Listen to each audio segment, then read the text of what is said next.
Good morning, everyone. It's 9 a.m. I'd like to call the McLeod County Board of Commissioners meeting to order.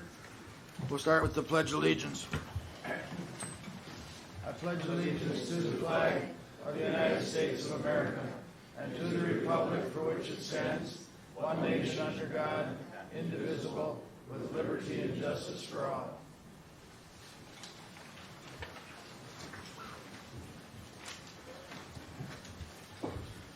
Again, good morning, everyone. We have a couple of recognitions to start with this morning. Hannah.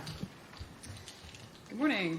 I'm excited to be here today. We have two significant recognitions this morning for two retirees. I'd first like to invite Jenny Kaki to join me up here.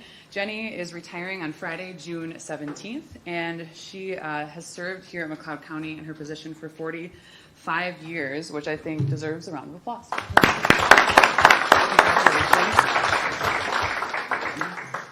Thank you so much.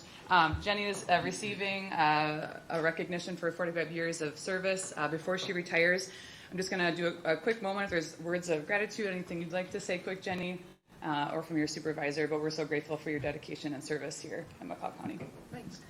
Well, I've enjoyed my time working here.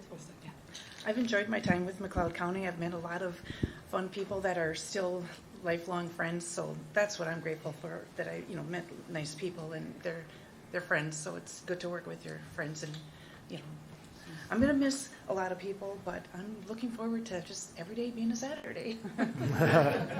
Just have my coffee on the deck. It's almost 46 years, isn't it? Yes, right. it is. Yeah. That's August 9th is 76. Wow. Yeah.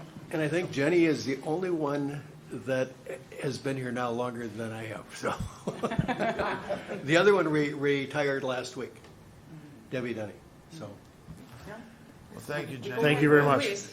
We've been blessed to have you and lucky to have you in McLeod County, so thank you very much. Good luck in your future. And we'll take a photo in a moment with Jenny and the board, but I'm also going to bring up our next retiree. I'd like to invite Elvis Voigt to join me up at the podium as well.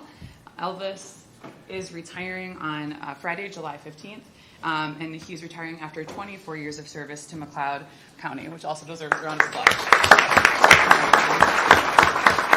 We're also presenting Elvis with an award here, just recognizing his years of service. Elvis, if you have any words, please feel free to share. Well, I appreciate the time I was here. I enjoyed working with everyone here, and I will come back and visit to see what's going on, see how everything's progressing. So appreciate it. Thank you. Thank you. Thanks, Elvis. I could we have a couple words, I think, from the supervisor. And Elvis, I'm happy to say you're going to come back. So when I come into the shop, I'll probably get an answer when I ask the question, "Where's Elvis?" Okay. So.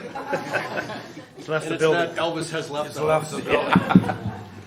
I'd like to share the congratulations to Elvis as well. And I think the one thing for me that stands out in Elvis's 24 years here is the snow and ice end of things. In the winter operations, he's done a real good job in the mornings keeping the roads checked on.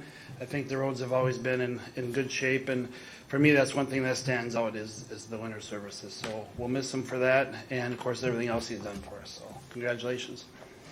Thank you. Could Elvis, do you mind stepping up? We'll take a quick photo with you and the commissioners. We'll have to stand right there. Thank you.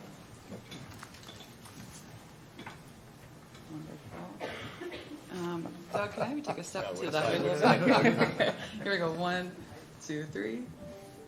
One more. 1, 2, 3. Awesome. And then Jenny, would you mind coming up? I might get over the top. Yeah. Great. Thank you. 1, 2, 3. 1, 2, 3. Thank you so much. Congratulations.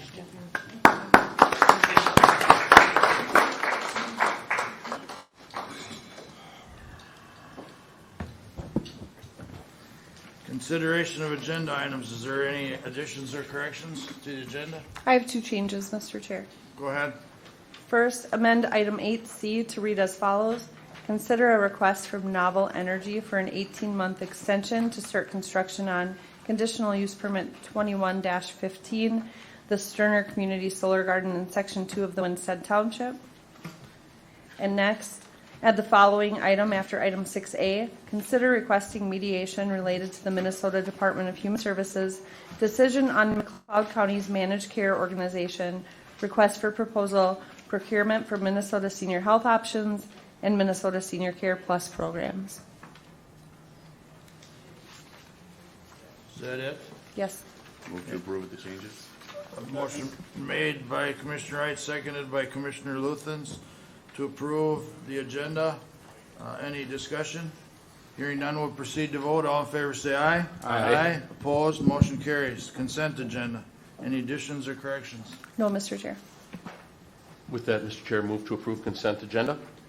Motion made by Commissioner Smalls. Is there a second? Second. Seconded by Commissioner Luthens. Any discussion? Hearing none, we'll proceed to vote. All in favor say aye. Aye. Opposed, motion carries. Agenda is approved. I believe the first item is Mr. Cook with the Dakota Rail Trail.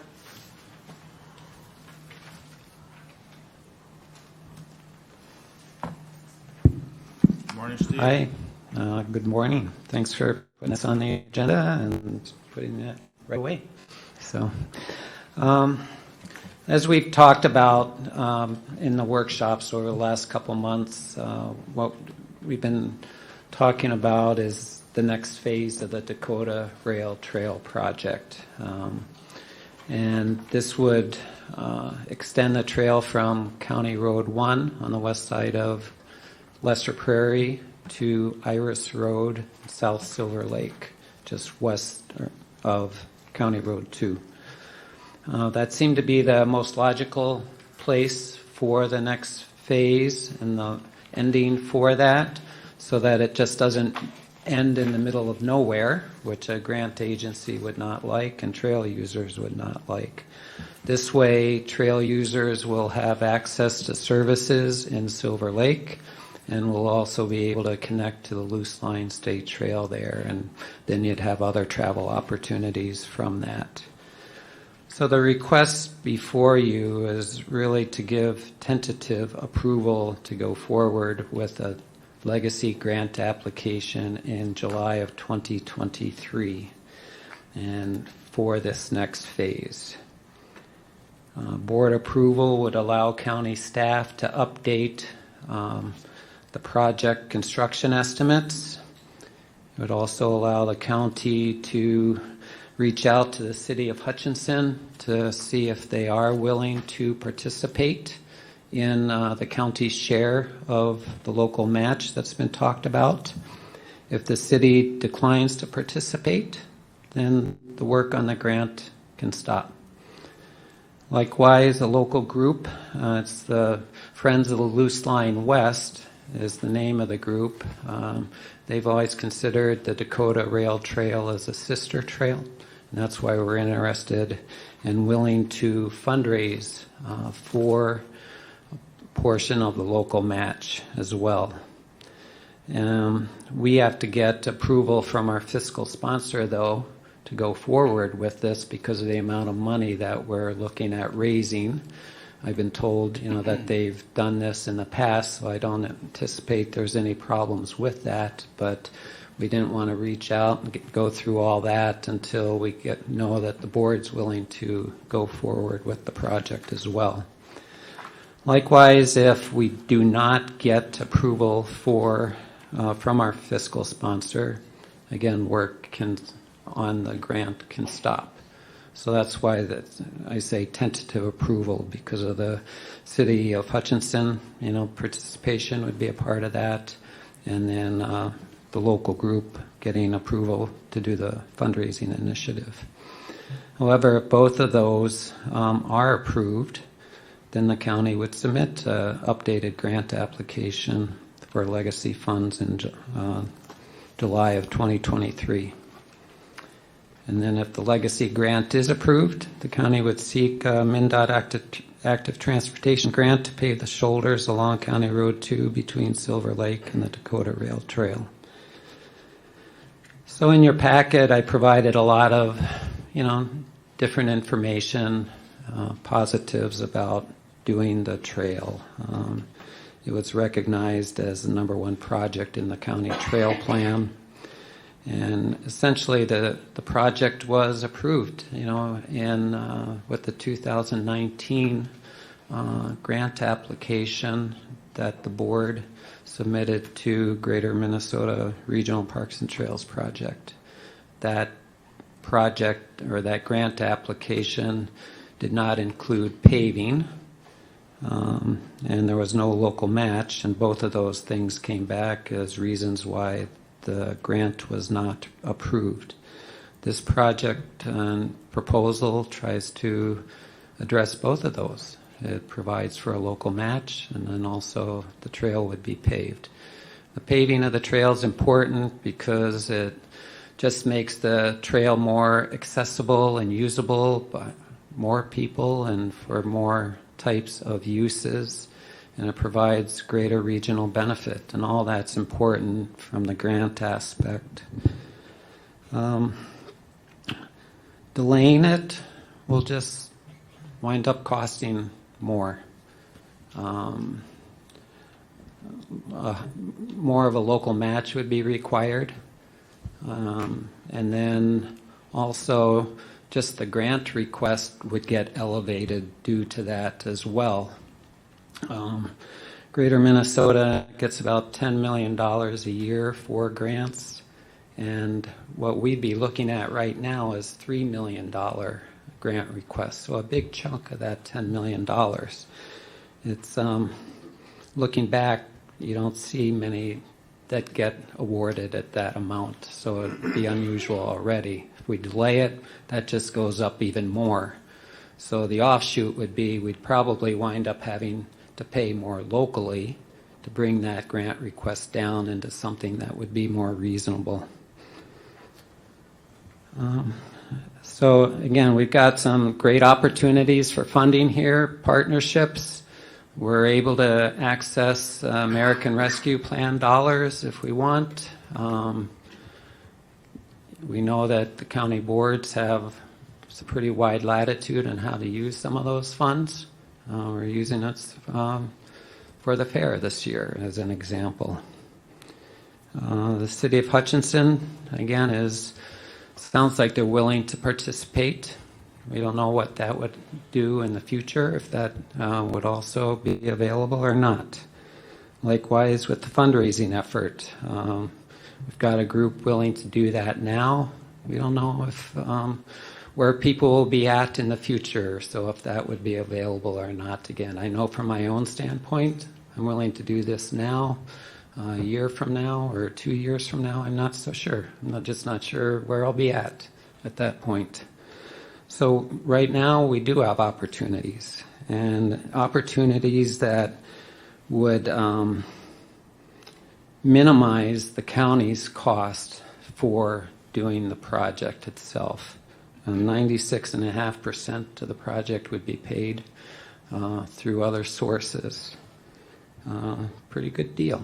So, and no county tax levy dollars would have to be used, with the local match, because, if American Rescue dollars were used for that.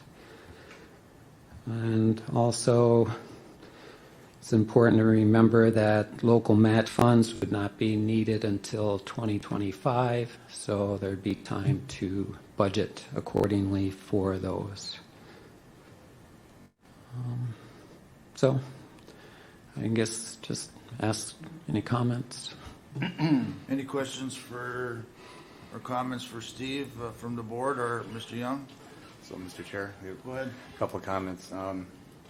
So I really appreciate the passion and the depth that has gone into coming with this plan. I've maintained a position over the past few months that in terms of timing, I want to see our parks plan completed first, and then we have a trails plan, parks plan, and fairgrounds plan to bring before the public, and they help steer interests and where we should invest in some of our amenities or things that we can offer the public. And so at this time, I'm probably not interested in this, but there's a major technicality with this plan that we've come up with, and I'm going to ask Mr. Young to explain why this board cannot take an action to say that in 2023 we would would have an application. So I'll call on Mike to clarify that. One of the general principles of any governmental unit is that this board cannot bind any future board. So even though we have a 5-year highway plan, each board has to adopt each individual year when it takes place, and it's subject to change. So this board saying now that it thinks it's a good idea cannot commit the board in July of next year to make an application. So they just can't do it. And the reason that they can't do it is that you don't know who is going to be up here. Mm-hmm. Things change and times change, and this board could change between now and then. It may not, but it could. So I think the right timing for this topic is going to be when the completion of the parks plan is in, and if that's the interest of the board, it's just mine. It's just my idea. But then that's when the supporters for what to do with Lake Marion, Lake Peepenburg, the county fairgrounds, a trail, that's when we need to hear those voices perhaps in my plan.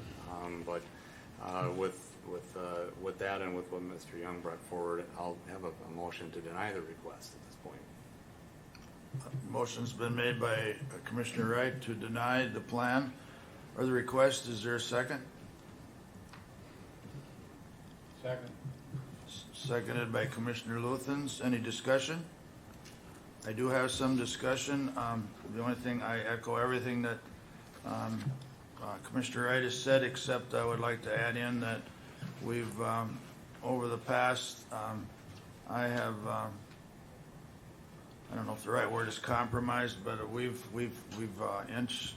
instituted economic development. We've put some money in there, and I'd like to see, with everything he said and with this plan, that kind of is going to fall under their umbrella to see where there's only so much money to go around, to see where it is properly spent. That's the only thing I'd like to add into that. Is there any more discussion or any questions? Yeah, Mr. Chair. Go ahead, Nathan. Yeah, I just want to say that I'm okay with what I'm hearing. I mean, I always say I don't want to rush through things. I support what Paul has moved, and that with that action, I hope that we don't just drop it. I want the dialogue to continue. The improvement is in my district, and when I see what we have and what we don't have concerning the Dakota, I want it to look better than it is. At the same time, I want to be scrutinized highly, how our tax dollars are spent, in our county. So if we're not ready, we're just not ready. So I support that thinking, but let's not just let it go away. Let's really address it. I've done some research. I read through the master plan on the Dakota. I was very impressed with the plan and all the work that went into it. It was the first time I had set my eyes on it. It raises questions, unanswered questions, but I think the overall plan looked like it could have been workable. Okay, so let's just not let it go away. Let's see if we can address it. I want to make sure that we're not missing an opportunity if ARPA funds were available for it. If that's our least cost option, I at least want to see that we are discussing it and researching it. So thanks, Mr. Chair. Any more discussion? Hearing none, we'll proceed to vote. All in favor of the motion of denying the request, say aye. Aye. Aye. Opposed? Motion carries. Can I ask 2 questions then? Or Mike, so like after the election, we could come forward and... No. The new board won't be sworn in till July until or after January, yeah. And what I would suggest is that you have as many of the other moving pieces in place. So get a commitment from the city of Hutch, raise your private funds, make a request of the ARPA committee, do all that groundwork, and you'll have a lot of the questions answered. Right now, you got a lot of moving parts, and the fewer moving parts that there are, the easier it is for this board to act. Now, the other thing is that I'm not going to be here next July, so good luck. Well, would it be appropriate for the board to direct staff to update the cost estimates? Because if you're looking at understanding what 5% of the local match is, what is that? I'm going to try not to be rude, but we've got a really big schedule. I went through, I would follow what Mr. Young said, is try to get as much, if the funds were locked or in place, so we could actually discuss those specifically to maintenance and where maintenance goes from now on. Those seems to be the questions that, and how to get that route.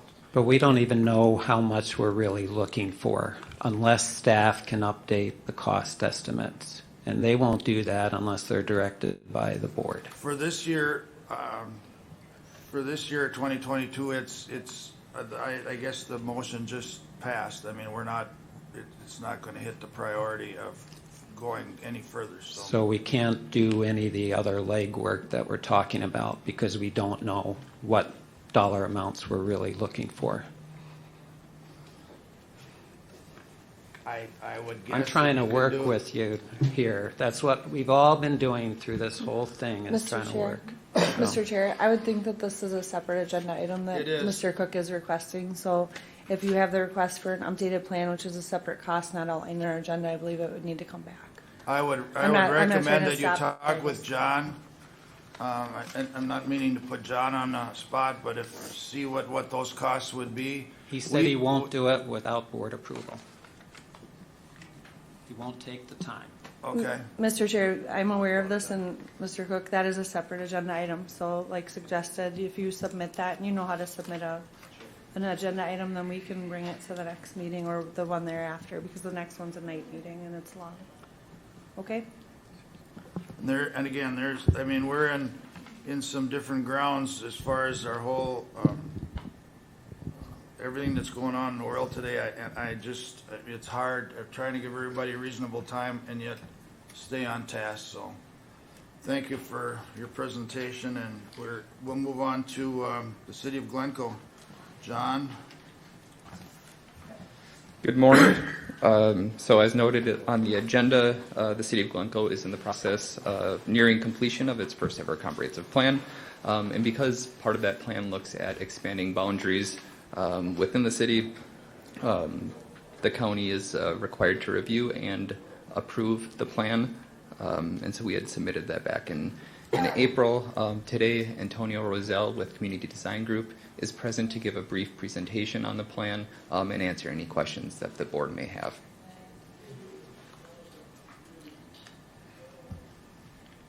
Good morning, Commissioners. Good morning. Good morning. I'm Antonio Rosell. Very happy to be here with you today to talk a little bit about the City of Glencoe Comprehensive Plan. It's a plan that we've been working on for over 15 months. It's based on a really intensive community process that had dozens of volunteers meeting monthly to help steer the content of the plan, meetings with the Glencoe community in both workshops and then as well in Glencoe Days, for example, getting a lot of guidance from what citizens of Glencoe wanted to see for the future of the community, even materials that we developed and distributed in Spanish for the Spanish-speaking community, which is a large component of Glencoe's population, and a lot of online engagement. Overall, a very successful engagement process. Over 1,000 participants from the city of Glencoe, and as you know, the city of Glencoe has a population of about 5,600 people, so a very high percentage of the population providing comments and guidance on the plan. Participants in the steering committee developing visions for how they want the city itself to develop and grow, all kinds of ideas for economic development, housing, etc. What the plan does is that it sets out a common vision for the city of Glencoe for the next 10 to 20 years. It gathers all of the recommendations from existing plans and from those recommendations that we developed working with the community in this plan under a single document. So it's a tool to help effective decision making for the next 10 to 20 years, and it offers a roadmap for how to achieve those goals. It also is an important document for helping implementation occur for the city. And a really important component of it is that it is consistent and it adheres to McLeod County's comprehensive land use plan. So it's consistent with the guidance in that plan.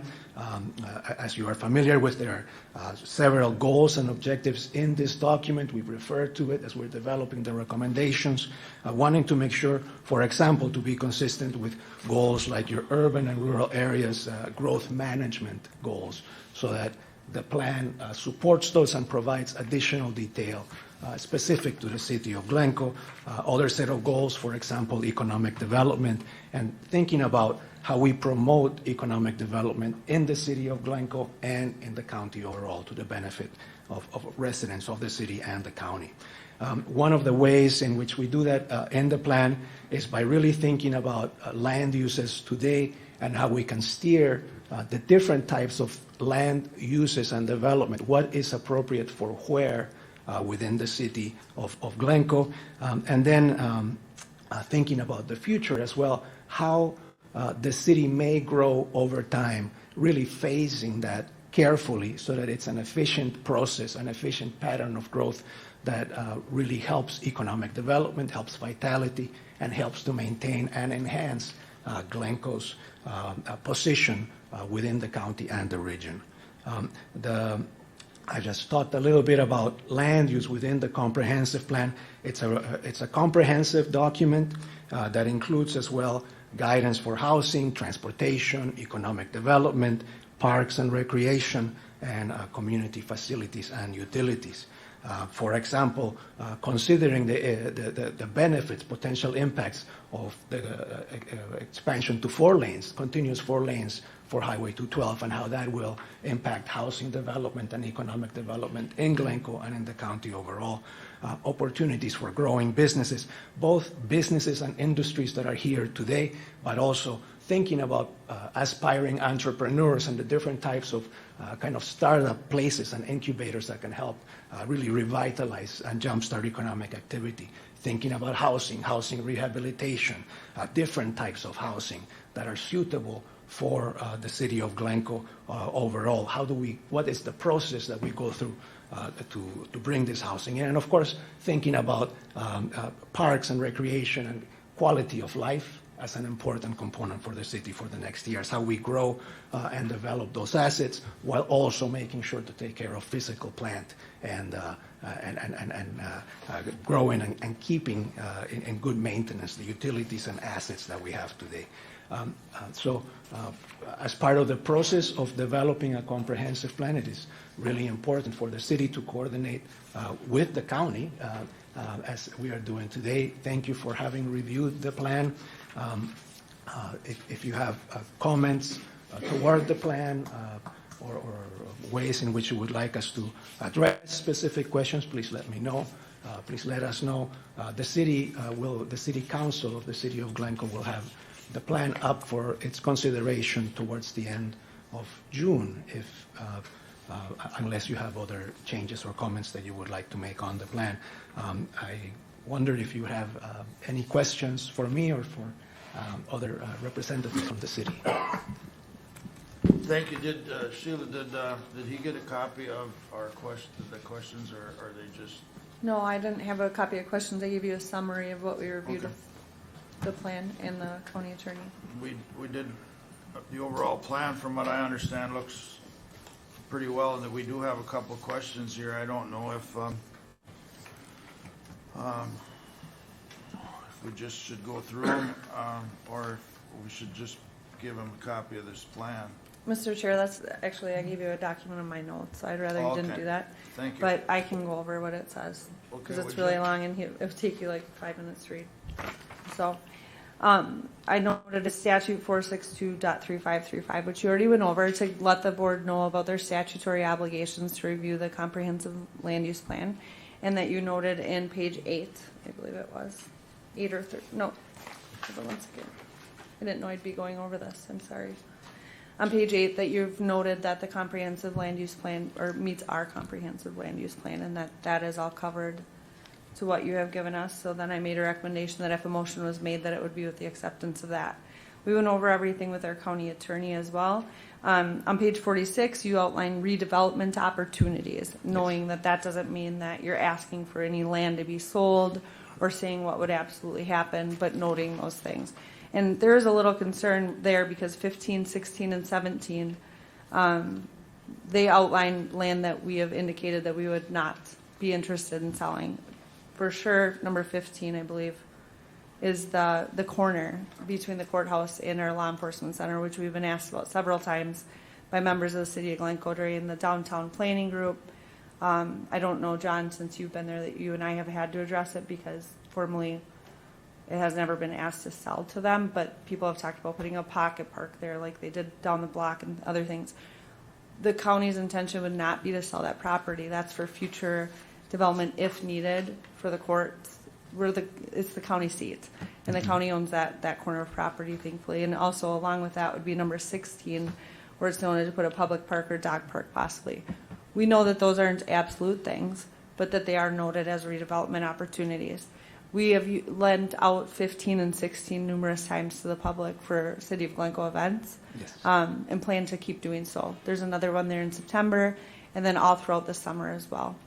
However, the reason that land, I believe, would be held on to by any board right now and possibly in the future is because it's held in the case of future development for county facilities. Then, of course, 17, the relocate recycling, which we've talked about a million times and we'll be talking about again today during the workshop. That's in progress. However, that doesn't mean that parcel would be for sale. So it was just to outline to the board that here's what's on there, but it doesn't mean that it would be for sale. And Mike, do you have anything to add? Yes. For instance, the issue with 15 and 16 is that if there is a future expansion of the jail, what we did with the most recent expansion was design it so a pod of up to 40 or 50 beds could be built to the south and east of that current facility, which would take up quite a bit of the current parking that is there. So the parking would likely go up into what's now 16 and item 15. One of the previous designs that didn't get adopted by the county board was to expand the courtroom portion of the courthouse to the area that is now item number 15. We've obtained these properties over the last 30, 40 years through condemnation, and it cost us a whole lot of money. And the reason that we needed it was so that we would have future expansion space. So it would be very unlikely that they would give it up very, very easily and very quickly. Okay. We also invested money into that, I think it's 15, the one in the corner, a few years ago because there was some concern with the downtown group that it didn't look great, and it didn't. So we put a nicer stamped concrete pad in. We try and keep up the planters down there and the lawn mowing, and we filled in the grass. And like I said, it's been used several times, and it's available for use, just not with nothing permanent at this time. So that was just of note in there. And then I don't know if our county attorney has anything to note on any of the highway expansion or. It's ironic on page on 81 of your plan. You speak about trying to get 22 out of the city limit, or not. It can't go out of the city limits without an amendment of the statute, but at least out of downtown. About 30 years ago, we did the same type of a project on Highway 22 on the east side of Hutchinson, and we did a study of that, and about 22% of the truck traffic on that road was garbage truck traffic. So we took 22% of the funds from our solid waste fund, which we had a fair amount of money in back then, and we don't now, but we did then, and contributed that toward the construction. And then we did a swap with the city, or with the state, so that they took over the new 22. We took over the old Adams Street. And at the same time, we offered to do the same thing for the city of Glencoe. So it's ironic that it's coming back 30 years later saying, boy, wouldn't this be a good idea? The pushback back then was that the city didn't want to have a loss of downtown business by the trucks not going through downtown. We had looked at the possibility of Chandler. We had also looked at the possibility to the to the west of the Green Giant and the old Nordic track.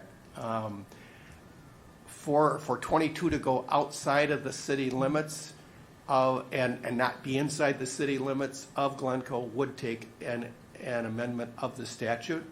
So when we did that with Hutchinson, the road still went through the city, so that was not a problem. I don't know if this board would be willing to make any kind of commitment out of those solid waste funds, just because there isn't much money there anymore, and there used to be quite a bit. And then the third note of or third thing of note was page 133, recommendation to preserve the 23rd Street corridor, which Mark Larson worked on with us a couple of years ago when we did the sale of the North Complex. He and our county attorney and their city attorney prepared everything, and I believe that is along as far as it would need to be, correct, from our standpoint. Well, and from our former office building on the north side of Glencoe. Mm-hmm. But that had a great deal of cooperation with the hospital as well. So then, Glenn. with that, those were our only notes to the board to make sure that they understood our responsibility. If they were to recommend any changes or ask for anything, that they would have to give it to the city within the 60 days, which started on April 18th when John submitted the plan to us, which brings you to needing to give them a response by June 17th. Today is June 7th. We don't have a meeting planned before June 17th. And then if you were to ask for any changes in their comprehensive plan, then they would, I believe, get another 60 days, or I have the statute for you if you were to need it. But your responsibility is listed on the sheet. I'm sorry, go ahead. Thank you, and Mike and Sheila, and it was just seemed to me the most organized way to go through this, because the overall, sounds long, but the overall plan seems to be okay, and this is the most transparent way to get all the issues out. So back to you. You heard all that, so is there some comments from you on how to come up with an agreement here? Yes, sir. And maybe a good place to start would be, could I offer some quick answers to the three questions that came up? Regarding the sites identified for potential redevelopment, that information is actually from the downtown plan, which was completed in, I believe, 2018. And they are provided, that plan is referenced in the comprehensive plan for illustration. It's not, those specific parcels are not recommended for redevelopment. They're just identified as, in the 2018 plan, these were some of the parcels that were identified. So it doesn't have, if you would notice in the recommendations that are in the chapter, in that land use chapter, in that section, those specific sites are not recommended for a specific action. And even if they were, it's not a binding recommendation, because it just basically, the downtown plan said, these are parcels where X or Y activities are occurring and where there is potential for a higher commercial use potentially. But it doesn't have any binding action towards that. Regarding the question about 22,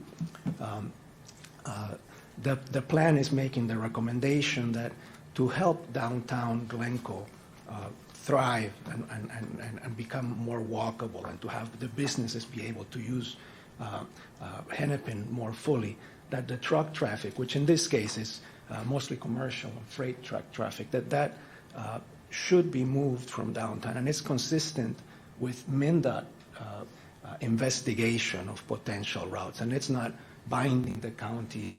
It just says we need to explore getting the trucks from this main street in downtown, because it makes crossing the street difficult. It makes it difficult to bicycle along Hennepin, and it harms the businesses, potentially, for example, putting outdoor tables out for people to eat. So that's the second family of questions that came up. And the third one, I'm not sure if the 23rd Avenue corridor question was, it's not contrary to There's no county goals. question there. It was just an of note. Just of note, thank you. So in terms of we're, of course, very happy to address any concerns or make updates as you may request. From my perspective as the consultant working for the city on the plan, my perspective is that there is no binding action, no binding recommendation that would go against these three or the first two questions at least that were brought up. But I feel like it's not really my place to be the only one to talk to this. I should let the city. Mark, you can What the problem gets to be is if it's in this plan now, then it looks like there's an expectation that you're going to have those parcels 15, 16, and 17 as available to the city for redevelopment. And I'm not one of these five, but we worked long and hard to get those so that we had expansion room. And if I were there, I would say that's not going to happen. But I'm not that voice. Good morning, Commissioners. We can remove those two parcels. I think that'd be the simplest, since you do own them, and we aren't looking at redeveloping them at this time. Just a comment on the transportation, Highway 22. All of that information is in the transportation plan that was done a couple of years ago with MnDOT, McLeod County, and the City of Glencoe.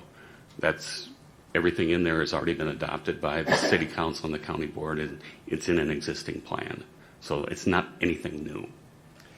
And what I was saying is that one of the available uses for our tip fee funds is abatement of concerns for having solid waste facilities in the county.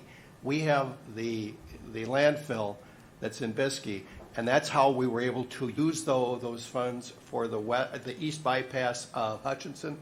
And if you were looking at doing a west bypass of Glencoe, we had offered it back then 30 years ago to have that as a possibility, and whoever is here might consider that again, if there's money in that fund.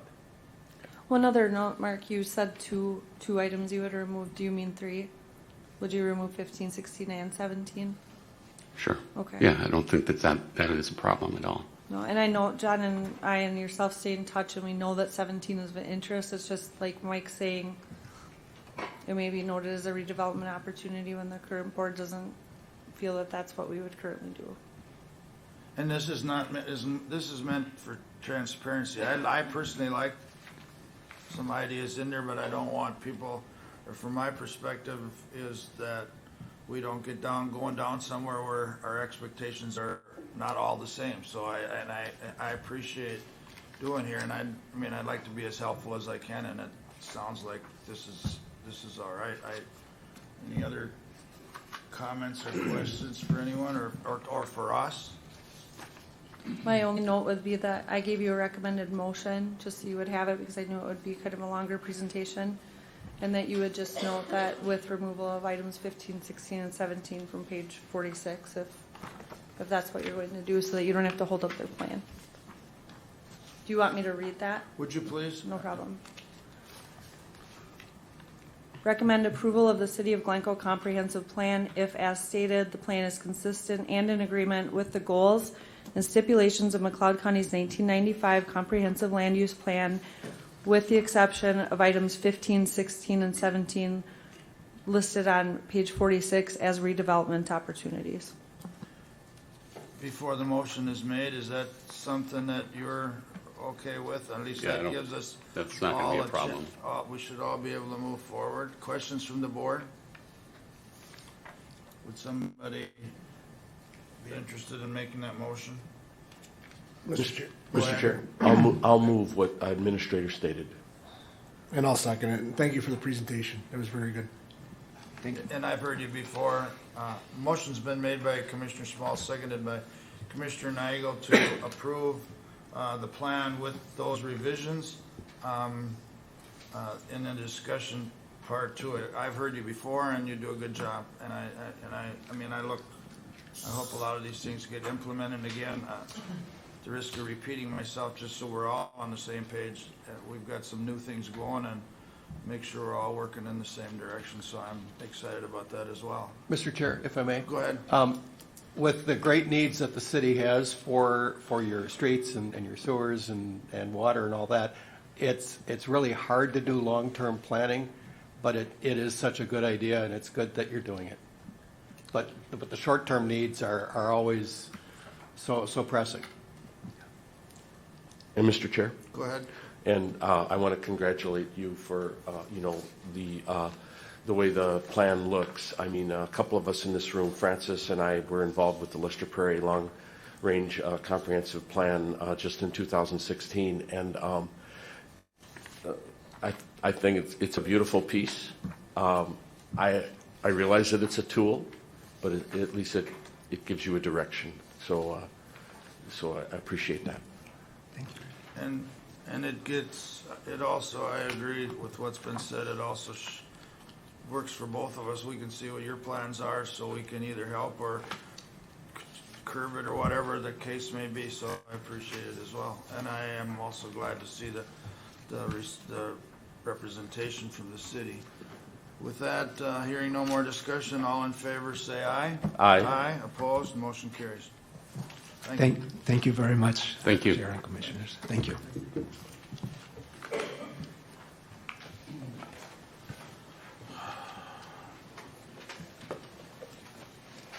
Good morning, Barrett, Health and Human Services. Good morning. I have 2 items for you today.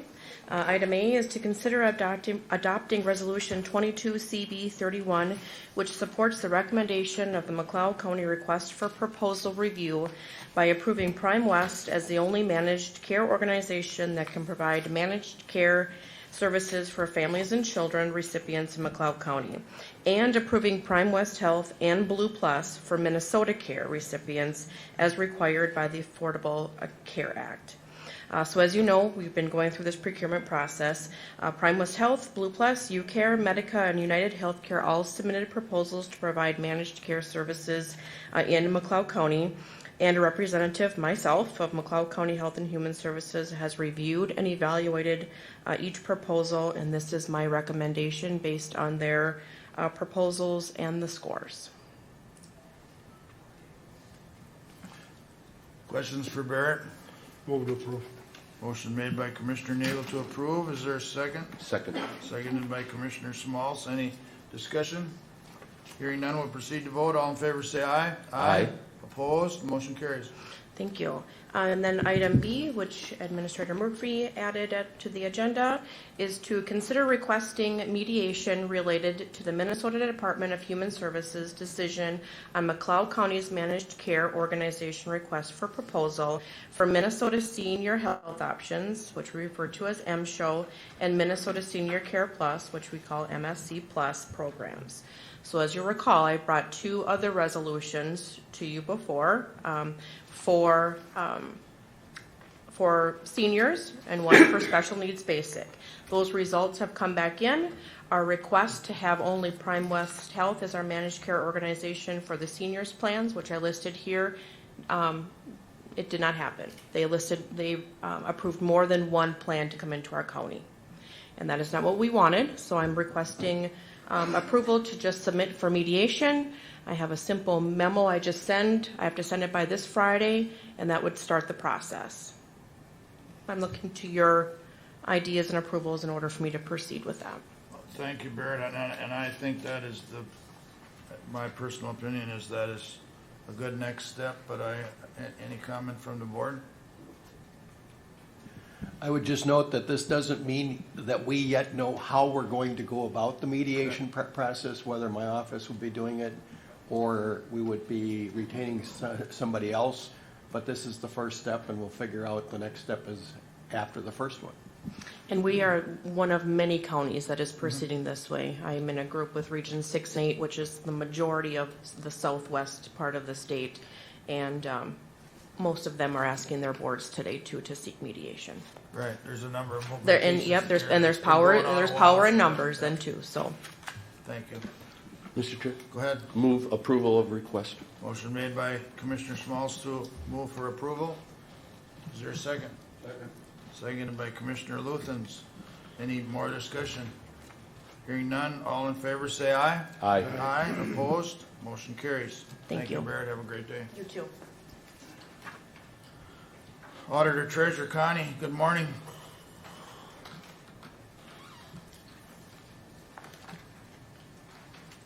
Good morning, Mr. Chair, members of the board. I'm here for 2 items today. The first is to consider approval of McLeod County Ditch 63 Repair Project Change Order Number 4 to extend the contract date of completion to June 10th, 2022. The repair of County Ditch 63 is nearly complete, but wet conditions this spring have hampered work. Rickard Excavating has completed the majority of the work and is currently working on the final punch list. The change order will extend the contract completion date from April 15th to June 10th. There is no additional cost.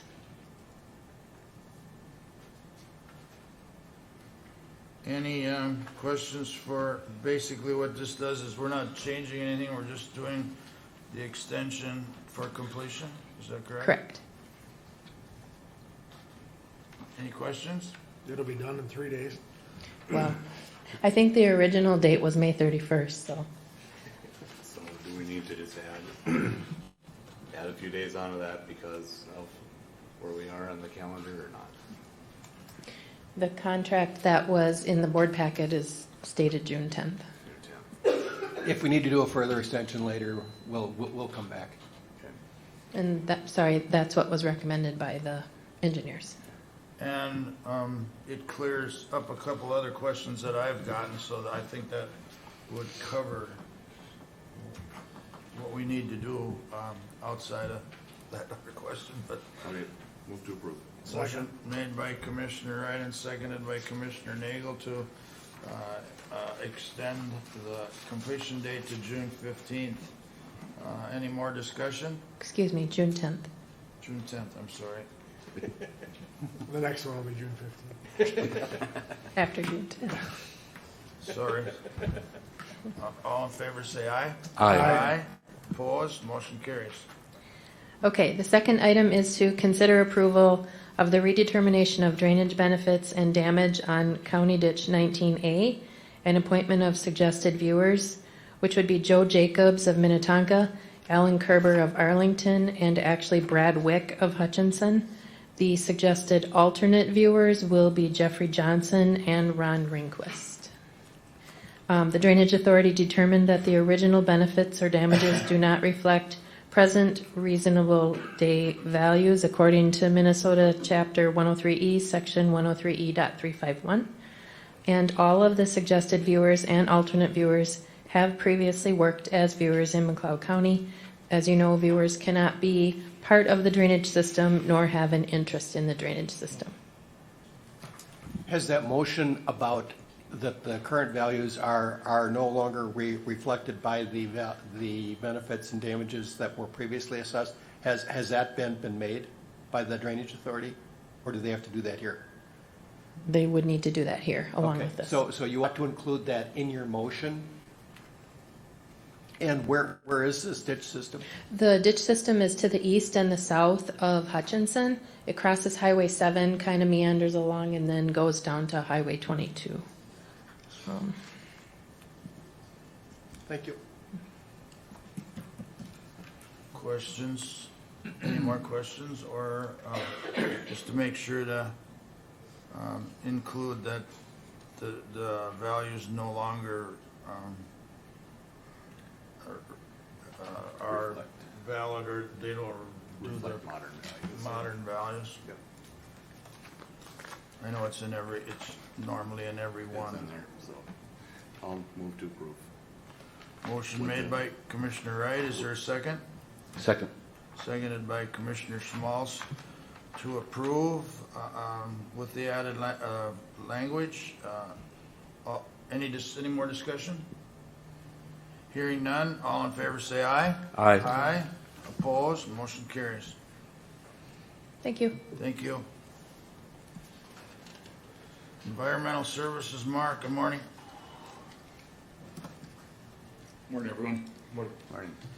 Got 3 items for you this morning. Item A is to consider approving a request by Impact Power Solutions, Brian Keenan, Roseville, Minnesota, to amend Condition A and E of Conditional Use Permit 20-21. The conditional use permit was approved by the County Board on October 21st, 2021. Condition A was setting the surety bond at $152,880 based on $40 per panel.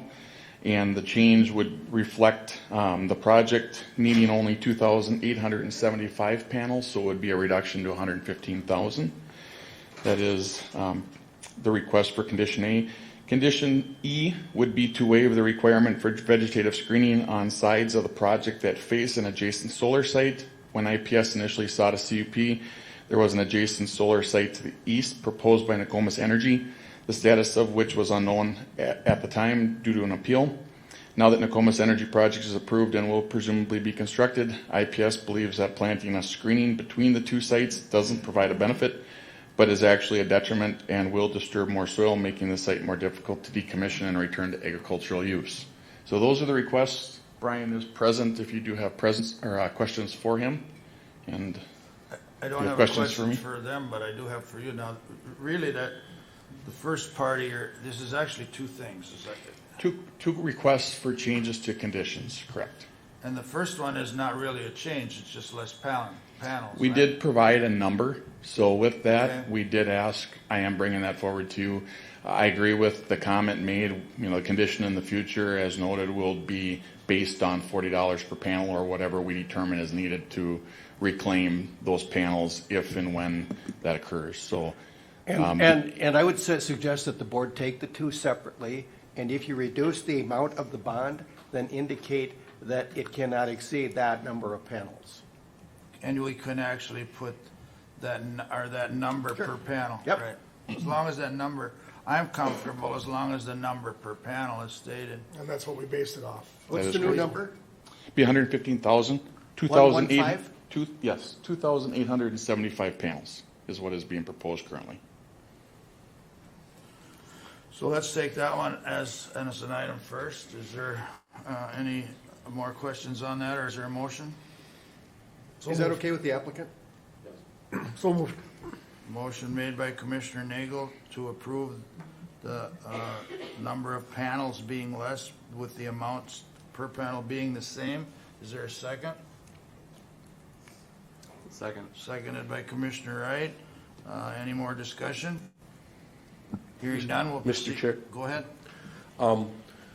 With the motion before us and knowing that we have 4 separate conditional use permits in front of us, I don't want this to snowball where we have four other solars coming and doing the same thing to us. I mean, it's if technology changed, it changed, but the county did not change. We used the best information we had at the time the permit was issued. You always have the right to review a conditional use permit, and if the need for future protection decreases because of the number of panels being decreased, it would make sense that the amount of the bond could decrease. And so are you setting a precedent? Sure you are. Is it a good precedent? Probably. Is it a bad precedent? I don't think so, but that's up to you to decide.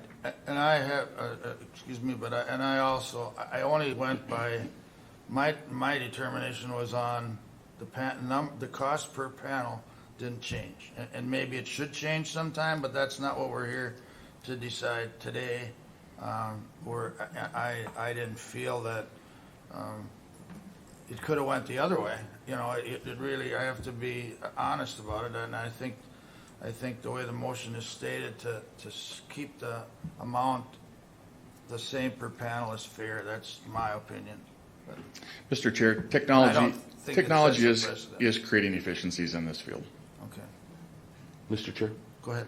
And then how do we know that we don't need to raise our per panel price to $50 because of the materials used in the panel, making them more efficient? We don't know that. The other thing is, are we talking about a difference of physical size here? And maybe I'll ask Mr. Keenan that.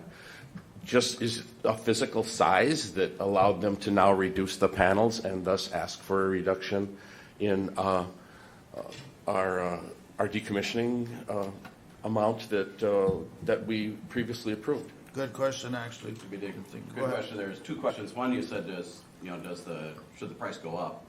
And I provided Mark with some information. There's a federal program right now that's working to get that recycling cost down to below $3 per panel by 2030. So there's work afoot to get this cost down. It's very hard to find a current price. So Mark worked on a conservative number to protect the county at $40 per panel. That was kind of the range he found. I think there's some good evidence that it could be reasonably lower, and we haven't asked for that. All we're asking for is that the quantity of panels is shrinking. The panels we're speccing right now are, I think, 10 centimeters longer than the last ones we had, so they're you're talking 94 centimeters instead of 84. It's not a significant difference in physical dimensions. It's not going to be a difference in recycling costs. The biggest difference is the wattage that the panels are putting out. We're talking about, we had originally spec'd 380 watt panels. These are 540, so that the technology has just gotten a lot better. Mr. Chair? Go ahead. So the next thing that I roll through my mind is we put a dollar amount for decommissioning the site.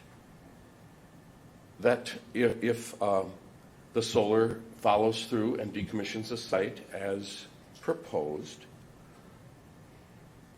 why can't they stick to that dollar amount that was originally proposed? I mean, what is that telling us? They're trying to reduce risk. No, they're trying to reduce what their cost is, and the cost of a $152,000 bond is a whole lot higher than a $115,000 bond. Understood, but why would you know that you're gaining that money back? I understand the economics of it, that money would have been paid back 30 or 40 years from today, no matter what amount we put on it. So, I mean, I don't quite get it, okay? Personally, I think the bond should have been set higher. Policy for the county, and, in any situation, you don't want to carry more coverage than you need to. It's expensive, it's not needed. Mr. Chair, and personally, I wished I voted against the motion originally. I would have been looking for a higher decommissioning bond. So that's why I'll vote against this motion today.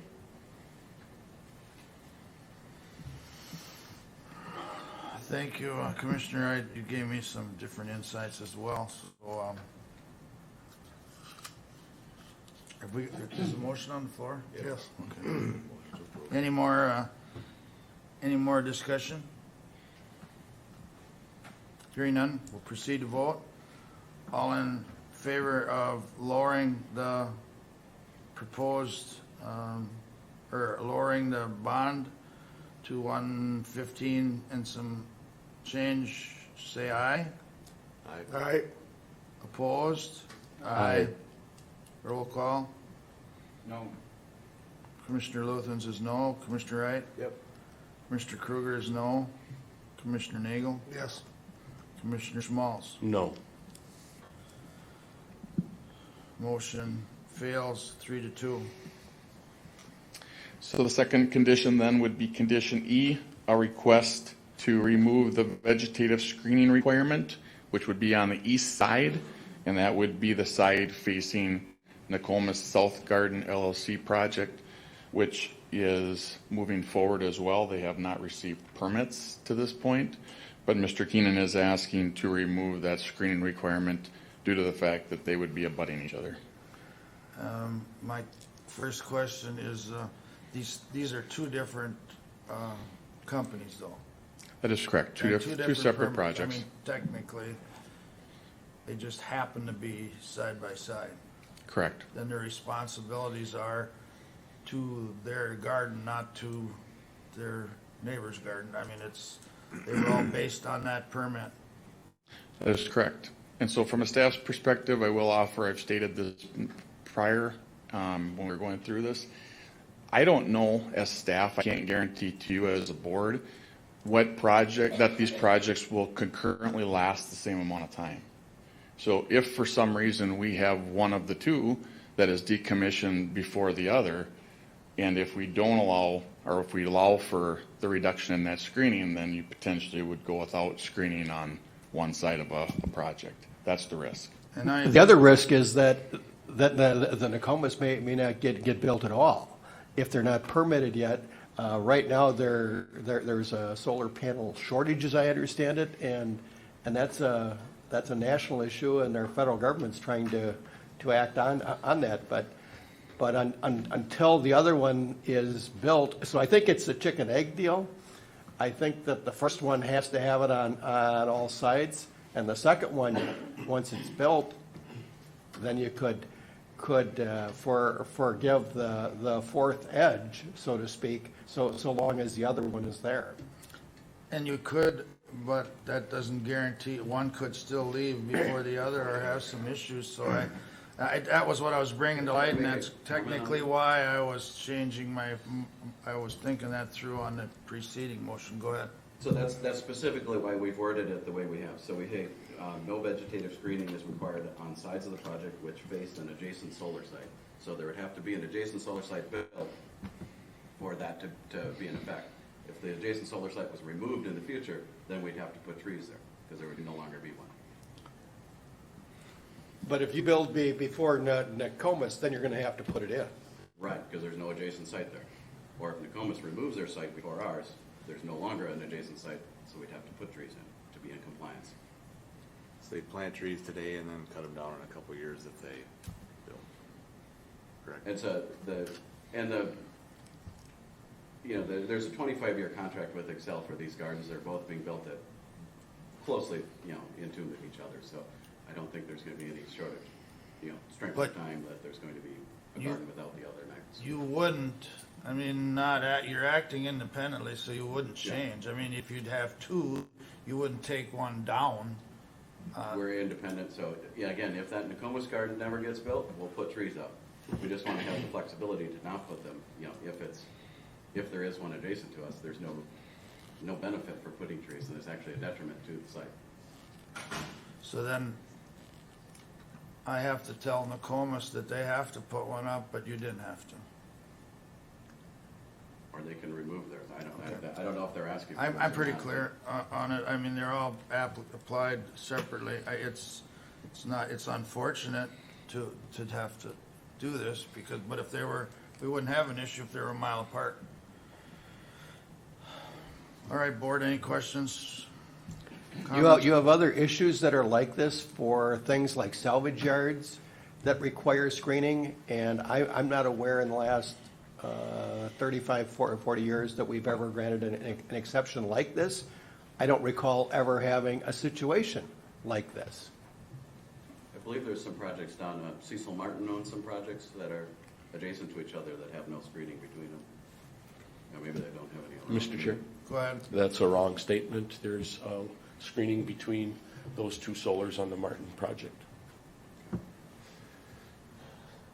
So I think it's going to be a lot easier to leave it as stated. It's a lot less policing by staff, so I'll make a motion to deny the request. Motion's been made to deny the request by Commissioner Wright. Is there a second? I'll second it. Any discussion? Hearing none, we'll proceed to vote. All in favor say aye. Aye. Opposed? Motion carries. Item B is to consider approval for a proposal that we had sent out for the sort line equipment. So it is consider accepting Green Machine LLC, Whitney Point, New York, proposal to market/purchase the material recycling facility, MRF sort line equipment located at the Environmental Service Facility, 1065 Fifth Avenue Southeast, Hutchinson, Minnesota. The purchase price received by the county for equipment would be marketed at $400,000. This contract is subject to Green Machine on-site inspection and subsequent acceptance. Inspection will occur after issuance of a letter to proceed by McLeod County.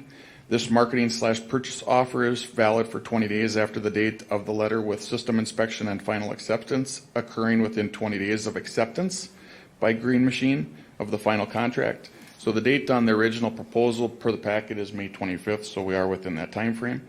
McLeod County can invoke a $200,000 purchase option at any time during the contract 12-month term, with removal commencing within 3 months of that notification. Agreement extensions beyond the initial marketing contract term of 12 months must be agreed to by both parties and subject to mutually agreed upon contract changes. So where we're at today and how we got here is this was a proposal that we had advertised for that equipment, as you remember, back in February. We received one proposal. There was one more proposal that was potentially in the works. This was not a complete purchase agreement. This was a bid to market. And so with that being said, the other proposal did not materialize. This is the one that we have in front of us, and it is in front of you to determine if we want to proceed with Green Machine for a contract to specifically market the equipment. We would receive $400,000 regardless of the sale price of the equipment, but the buyer would be responsible for removing the equipment, would be responsible for all freight, and Green Machine would be responsible for any repairs to our facility with the removal of that equipment.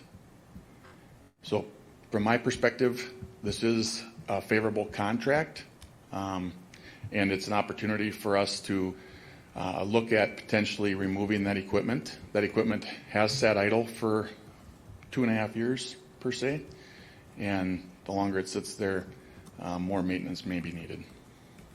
Thank you, Mark. Being on the MRF committee, I know a little bit about this, and I appreciate your hard work, and I'm liking what I see here, but any more comment or questions from the board? It's a very good recommendation. And if I may, one before there is any potential motion, he also did, Jeff Green, who is the owner of Green Machine, also did include the option to market our baler. It is not included in the bid, but he did put that in there as an option. That baler has seen its better days, and we are in the process of maintaining that to the fullest of our ability to get as much life out of that as we can. But if he did find a buyer for that equipment, that is a plus for us, because we would be in the market in the near future to replace that at some point. And originally that was set up to come off of our conveyors, off of our trenches, to be able to receive that material and feed into that baler, which is why I believe Jeff did include that. Jeff Green did include that in this proposal. I think that's a topic to bring up excuse me, during this, that just because we're removing this particular equipment from the building, we're still recycling thousands and thousands of tons annually, and in need of a new baler shortly because of that increased use, as we're becoming quite a hub for Greater Minnesota to use for recycling services. So our facility is still very, very important to our county budgets and constituents, as well as other counties and cities that use it as well. So I'll make a motion to approve the proposal. Motion made by Commissioner Wright. Is there a second? Second. Seconded by Commissioner Luthens, and I would just echo that as well. And I think that's a good plan.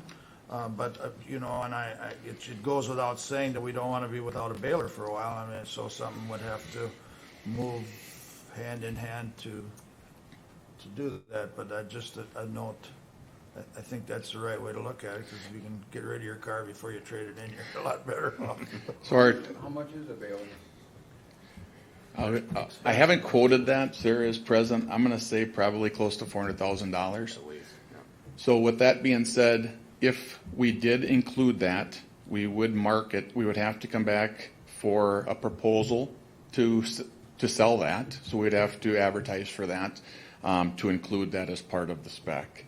And currently that's not part of the spec. They are going to try to find a buyer, but we would then have to go through the process to solicit bids for that. As long as they go through the process, we're good. Okay, I'm good with it. Any more questions? Hearing none, we'll proceed to vote. All in favor, say aye. Aye. Aye. Opposed? Motion carries. So item C is consider an 18-month extension to start construction on conditional use permit 21-15 requested by Novel Energy Scott Temple on property owned by Simon Sterner for the Sterner Community Solar Garden located in Section 2 of Winston Township. County Board granted the approval of this request for this conditional use September 7th, 2021.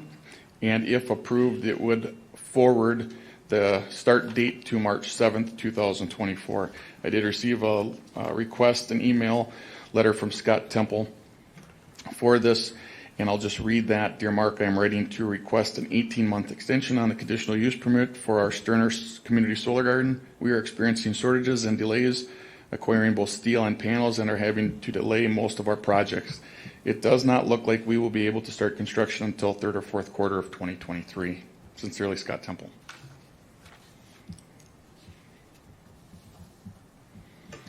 So as staff, the comment I have, I have concerns obviously with this request as well. As Mr. Young stated earlier today, there are some issues that the federal government is dealing with related to tariffs on panels. They're trying to clear some of that up. Those issues really aren't our issues. And I don't know what the technology will be if we were to grant an extension 2 years from now. So with that being said, I think it would be prudent for us and as a recommendation of staff to not accept this. And if changes do occur and they can't start, then they should come back with a reapplication and a new application if panel numbers change, because that may indeed change the layout and the scope of their project. I appreciate you saying that, because that was going to be what my thoughts are going to be, but I. So the general rule is if you don't use it within a year, then you lose it. Yep. And what they're asking for is that if you don't use it for 2.5 years, then you lose it. And I do recall that we had these conversations with emphasizing our time periods. So that's another reason. I mean, there's a lot of things going right now that are new grounds for all of us, but. Additional comment, Mr. Chair? Go ahead. And again, with what I brought up, we have 3 other solars that may be seeking the same thing, so I don't want to go down that road. Is that a motion? I will move denial. Motion made by Commissioner Small, seconded by Commissioner Luthens to deny. Is there any further discussion? Hearing none, we'll proceed to vote. All in favor say aye. Aye. Opposed? Motion carries. Thank you. Thank you. Now, did we have an extra one in here? No. Public Works, John. Morning. First item is to consider approving additional design engineering services from Stonebrick Engineering out of Burnsville. This is for our roundabout project, SP 43070-023. That's at Airport Road or County Road 115 and Jefferson, or County Road 25 in Hutchinson. Total cost of the changes is $37,236, and the changes are needed due to some changes beyond the original scope of what was originally proposed on some changes. Dave Betts is here from Stonebrick Engineering. He's the project manager for this job for them, and I'd like him to come up and he can walk through those changes with the extras. They're in the packet, but I thought it'd be good for him to go through. Good morning. Good morning, Mr. Chair, members of the board. We're asking for an amendment to our contract for as John stated, for the CASA 115-25 roundabout in Hutchinson. Excuse me. There's a few items that go into that. We've gotten a geotechnical evaluation for the report, which was not included in the original scope. We had thought that originally there was some testing that Braun had done earlier on 115 for John's white topping project, and but it turned out it wasn't sufficient for the amount of design that we needed to do for the projects. So Braun Intertech provided a proposal and provided the work for that. So in there, that's a little more than $9,000. Project also, we needed to do an intersection control evaluation or ICE report for the project to get approval for the roundabout for that. Driven by the federal money. Yep. For that.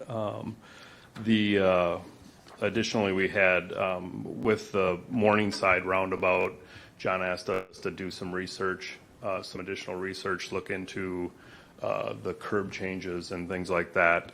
So that was quite a bit of research, and evaluation of the roundabout for various farm implements and thing, a little bit more than what we would normally do. We had to make some revisions. We were pretty far along by the time we had gotten into that, and so we had to make some revisions to the plan and to go with those proposed county changes. There's some survey and mapping. Surveying, just when we provided that proposal, it's an estimate because it was providing supplemental survey to what the county had provided. It turned out it was a little bit more effort than what we needed additionally during our right-of-way platting for the project along Jefferson Street on the north leg, those homes that are on the east side of Jefferson Street. There was insufficient monumentation adjacent to the roadways, so we had to go out and find the rear monuments to establish, because that's a prescriptive right-of-way along there. So the monuments, we didn't have good confidence in the monuments that were there along the road for there. So some additional survey there.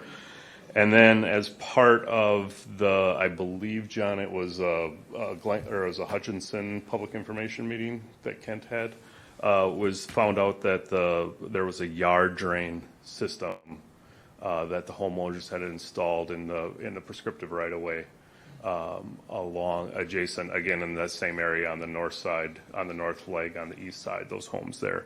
And so that turned into a lot of conversations with the homeowner, meetings with the county and the city to determine what it wanted to get done. We'll have some revisions to our plans to accommodate that yard drainage system. The homes, our understanding is that the homes have, I think, some pumps and downspouts and hooked into this. So we need to make some revisions to that, some design changes, and whatnot. So there's an amount of money there requested. So all told, we're requesting, as John said, $37,236 for that additional work. And I'll add some of these changes are, big picture on that road. We got a little stub left that's still county road, and we want to turn that back to the city of Hutch, and they're in agreement with that if we do a little bit more work on those segments of road. So some of this ties to that, and some of it for the reasons Dave stated previously. I think I understand, but how did these changes come about, or why weren't they seen in the initial project, or when we actually set out to do this? I do remember some people being in here and talking about some pumps, and that's all I remember. But or maybe I had a call on some pump on that area, but I do remember some. So why? I mean, how did we get here? Well, the geotechnical changes, that piece of it, we were hoping initially that we could use the data from the information we received for just the County Road 115, the concrete overlay. That was done prior to us receiving the federal money for the roundabout. So then when we found out we had the roundabout money, obviously it's a bigger footprint, so we got to do more geotechnical evaluation. That's what that one ties into. The ICE report, like I said, the intersection control evaluation, that's a federal document that they need for when we receive federal money to jump through some of those federal hoops. That's one of them that you have to do, is that evaluation for the intersection. So by doing it, we're getting some money back, or we're potentially getting money back? Well, we're receiving $500 in Highway Safety Improvement Program funds for that roundabout. Yeah, and to receive those federal funds, those are some of the federal hoops you jump through, one being an ICE report, they call it. The yard tile and stuff, that came up a little later in the game from the homeowners, as far as it was an old tile system they have, so we want to make sure we get that tied into the storm system and deal with that properly. So that's what that end of it relates to. And does that tie into stuff from the city? I mean, what does it tie into? Whose drainage is it in, ours or the city's? Ours right now. Yep. That'll flow into the new pond on the west side, I believe, right? Yep. Well, we're going to tie it into a catch basin on the road near the corner, northeast quadrant. Board, any questions? The only question I had, Mr. Chair, was: are we talking a row of houses? Are we talking one house? How many houses are you referring to in the yard drain component? 5, 6 of them probably that are tied into that one system. Yeah. Okay. Yeah. Thank you. Old tile. Any other questions? Just a quick question, I guess, within your reasons of looking at the dollar amount, you referenced when the board asked for a different curb style to be used as one of the components for a dollar figure that required a lot of work to change one curb style to the other. It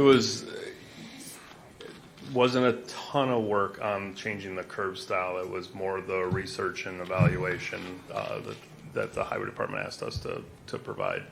And then also additional modeling for on non-standard vehicles. My understanding is that the board had concerns about being able to accommodate larger tractors, combines, and the like, and modeling. Stemming from the Morningside changes. Yep.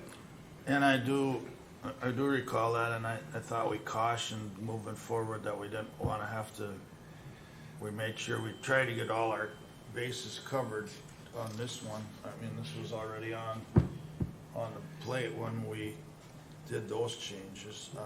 Mr. Chair? Go ahead. I don't understand why we got changes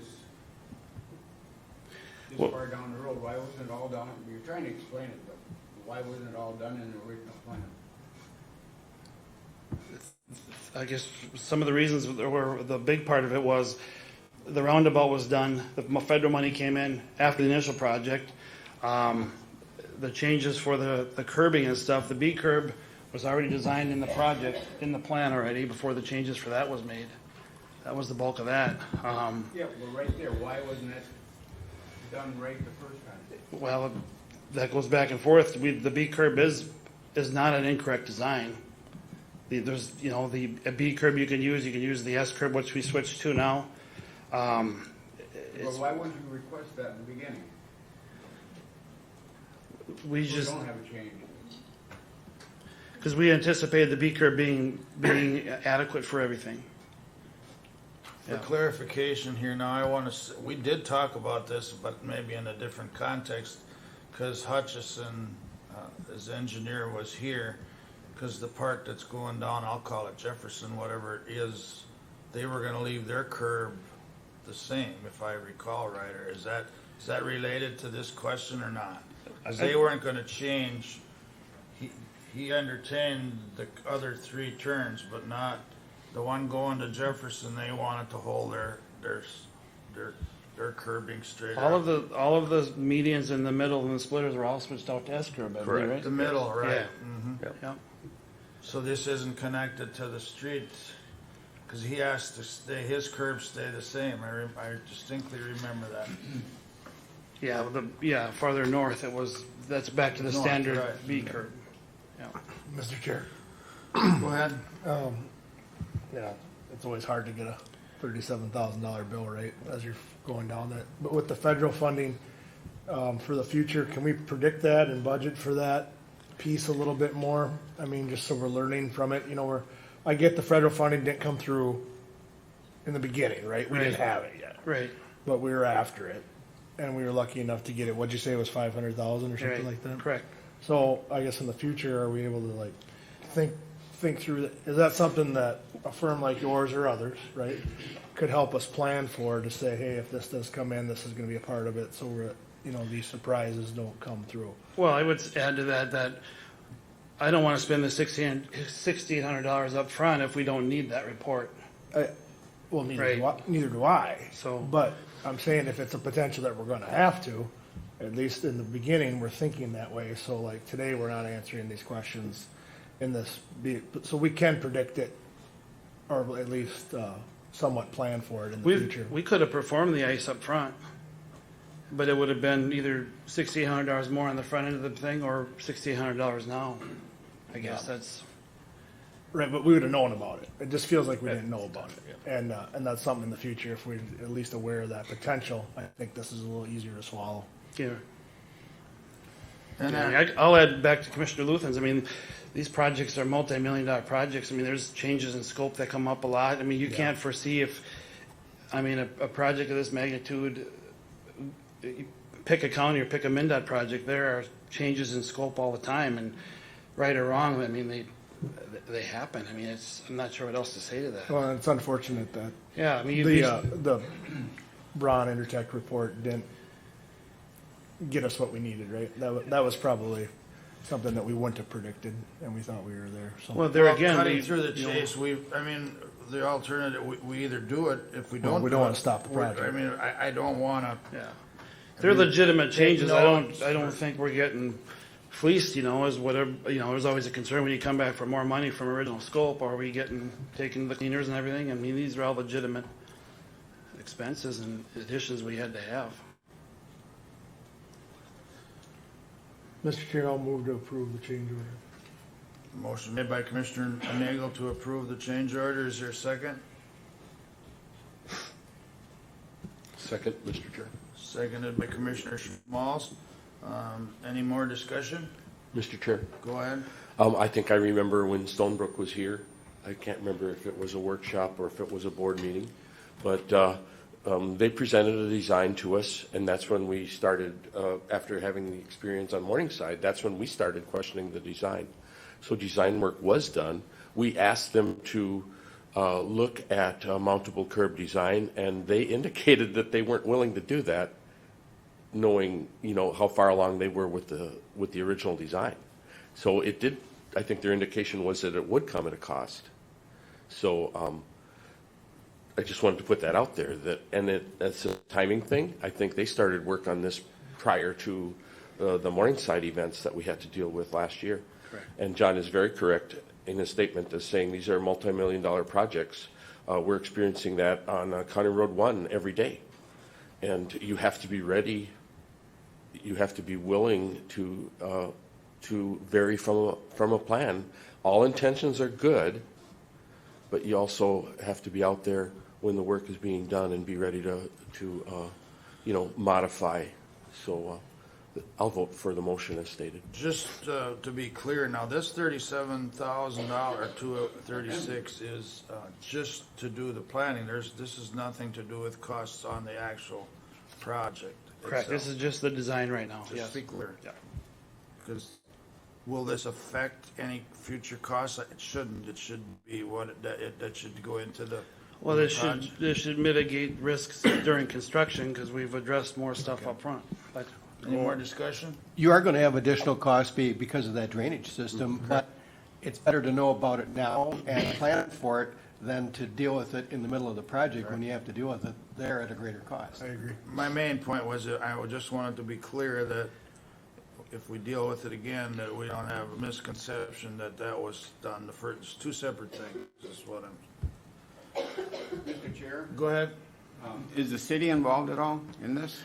the city has some funding on the northern side of the project for some of their storm and is there some sanitary tie-ins too, I think? Or? We didn't end up doing utilities. Okay.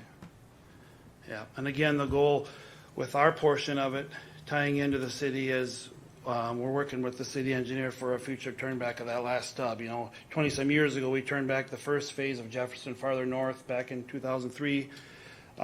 This is the remaining stub that's left, and that's the intent after this is done, to work with the city and get an agreement for that last little bit of turnback. Thank you. More questions? Hearing none, all in favor of approving the additional design changes, say aye. Aye. Aye. Opposed? Motion carries. John, is all this in the city now? Not quite yet. They're just So that final stub, it isn't even in the city right now? correct. Yeah. All right. Thanks, Dave. Thank you. All right. That's what I understood. Yes. Okay, item B, consider approving MnDOT agreement 1050087. This is the new 2022-2027 master partnership agreement, and then the corresponding resolution 22 CB30. We've been doing these master partnership agreements for probably 15 plus years now. MnDOT has them with primarily, or with, I want to say, 90-some% of the counties plus. The umbrella contracts, they allow agencies like McLeod County and MnDOT to exchange goods and services. The big one for us is construction materials testing. So when we go to Wilmer for materials testing and things, this agreement allows that to happen, and then they bill us at their standard rates and various things. If we wouldn't have these agreements in place, we'd be going to Braun for more stuff, another consultant for more things. So one example of what another MnDOT a few years back, they reset some bearing pads under a bridge north of Brownton for us. That was through this agreement. So they've been I mean, the agreements have worked, and, we recommend approving this next one from 22 to 27. Mr. Chair? Go ahead. I'll move approval of the agreement and the resolution, approval of Resolution 22-CB-30. Motion's been made by Commissioner Smalls. Is there a second? Second. Seconded by Commissioner Wright. I understand the need to this, and this is more of a personal question. Why can we not require, and it's not for today necessarily, but why can't we require these vendors to give us a report, or do they, and then we have to verify it, or how does that, I mean, why can't these reports come with the materials? I'm not tracking you. Reports for like material reports from construction projects? Well, yeah, isn't this something to do with iron testing, and I mean, It's all kinds of testing, like the Township Bridge project right now. MnDOT's gonna inspect some of the metal features on that, the drainage, appurtenances and stuff. Okay. That's MnDOT Materials Lab does those inspections, things like that. That's do they all. do the cement? I mean, you take those core samples, or you pour in those containers, do they take those tests as well? You don't want the vendor doing their own testing. Yeah, I mean, So- You want an outside agency, or you And want that's kind something of why, looking that's over. kind of my question, is it a double checking? Yeah, so vendors are required to do their own quality control testing. What we do is verification of that quality control testing. I know, I understand what Mike said, and I'm not that naive, but I do know that you don't want to buy from a vendor that's not taking every quality control precaution, shouldn't be all on our back to do the testing. But so they take the cement cores and they see that the right mixture of cement and the right stuff was typically the contractor's doing probably 3 to 4 times the amount of testing as we are. Yeah. Okay. Very do good. the verifications, I just, assurances. And for my own, I know that's getting to be more and more prevalent with making sure you're getting engineer specs for warranty on decks or whatever. And most of our testing is tied to our funding.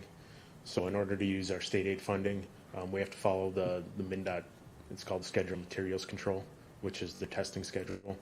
So every, say, how many tons of Class 5 come out, we have to test just to verify that it's still coming out the same. Kind of grab samples to make sure they're right mixed recipes or whatever the right word is. Yep. Yeah, and the big part of this agreement is that there's a large number of tests that are required to be done by a certified laboratory with certified equipment, which we don't have, and it's not feasible for us to have. And I understand it, and these things are getting more and more necessary for liability, quality, all that is necessary, and obviously everybody gets sticker shocked by the cost of everything, and it's one of those necessary evils, but I like to try and make it as transparent as possible. So, any more questions for? I would just add, if MnDOT wasn't doing these, like I said, it'd be another consulting firm and probably a bigger bill. Dave's not here. Oh, sorry. Hearing none, all in favor say aye. Aye. Opposed, motion carries. All right, item C is to consider a quote from Century Fence out of Forest Lake for fencing and gate changes at the southeast entrance of the fairgrounds.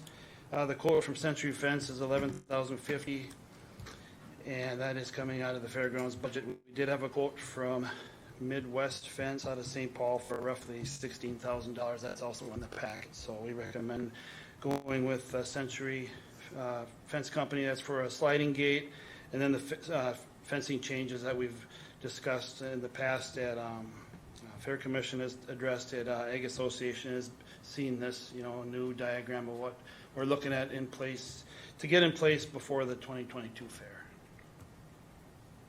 That gate right now is approximately, once we place the order, I think 2 to 3 weeks out for the work, so we should be well in advance of the fair. This is on the south entrance? Yeah, so toward the Walmart side, the southeast corner. Oh, the southeast, okay. Yeah, squaring up that corner and then adding a sliding type of gate versus what the swinging gate. I know. So we've done a lot of homework on making sure that the users have voiced in on what size of a gate to use. The current gate is too small. It no longer accommodates the trailers and traffic that go through there, also making it kind of a safety concern at times when it's really busy through there. So I'm glad to see that we're to the point where we can approve this and hopefully get it done very quickly so it's finished before the fair. I'll make a motion to approve. I'll second. Motion made by Commissioner Wright and seconded by Commissioner Nagel to approve. Is there any more discussion? Mr. Chair? Go ahead. Yeah, and I drove by it by accident last week, and I saw the gates open. I don't know what day it was. Is the gate typically open? Is it closed?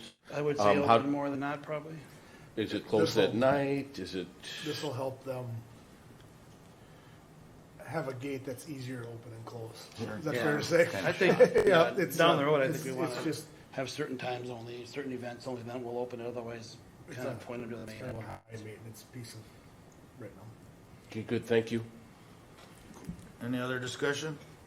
Hearing none, all in favor say aye. Aye. Aye, opposed, motion carries.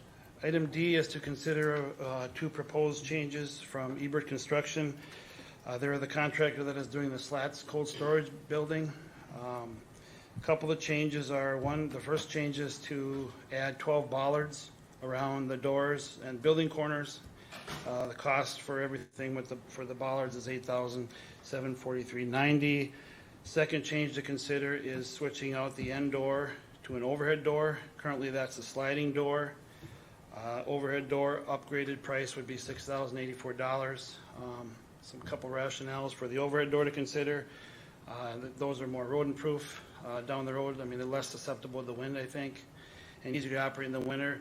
Another thing down the road we talked about is potentially, the future of that building, and I don't know what it is. We think it'll be cold storage forever, but someday if it's another, county type facility for recycling or you name it, to switch that door out in the future would come at a lot greater cost than the $6,084. So that's another piece of rationale potentially. Like I said, who knows what the building will be in the future, the use of it, or shared use, or whatever. So the total cost of those two changes is $14,827.90. Will that overhead have a door opener Yes. on it? And well, my comment would be, and we've seen it this year more than some others, that you do not leave big doors open on big buildings and drive away even for a half an hour, because a wind comes up and they take off like a kite. So Yeah, and then if that helps, that would be good I to think hear. that's a piece of it. And then getting, typically it's not used that often in the winter, but there are times where the guys are in there, I think, and opening the sliding doors in the winter is more of a chore than opening a regular one with an opening. So. Any other questions for John? I think the bollards are just a way to protect the building and the door. I mean, I can see the rationale. So I'll make a motion to approve. Motion made by Commissioner Wright. Is there a second? Second. Seconded by Commissioner Schmalz. The bowlers you shouldn't put a building up without them on them, from my perspective. Correct. Hindsight, that would have been in the. No, and I'm not picking at you, my own, anybody's, but, any more discussion? Hearing none, we'll proceed to vote. All in favor say aye. Aye. Opposed, motion carries. Item E is change order 1. Consider approval of change order 1 on our state aid project 60112. That's the County Road 1 project that goes from 212 up to County Road 22. As you recall, we did some culvert changes on county ditches 13 and 29. Those came after receiving the as constructed, subsequently improved condition recommendations from Houston Engineering after the repair report that was authorized by the Drainage Authority back on March 1st. The estimated cost of the change order is $381,912.91. Final cost of that will be up and down. That's based on unit prices, but that was the approximate cost of that change order to switch out CD 13 and CD 29 originally. And the next item will cover what's going on now.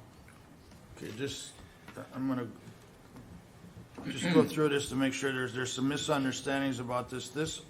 I think I understand it, so correct me if I'm wrong, John, but I know that the ditch 8 crossing was put in the County Road 1 project when it was bid out. Correct.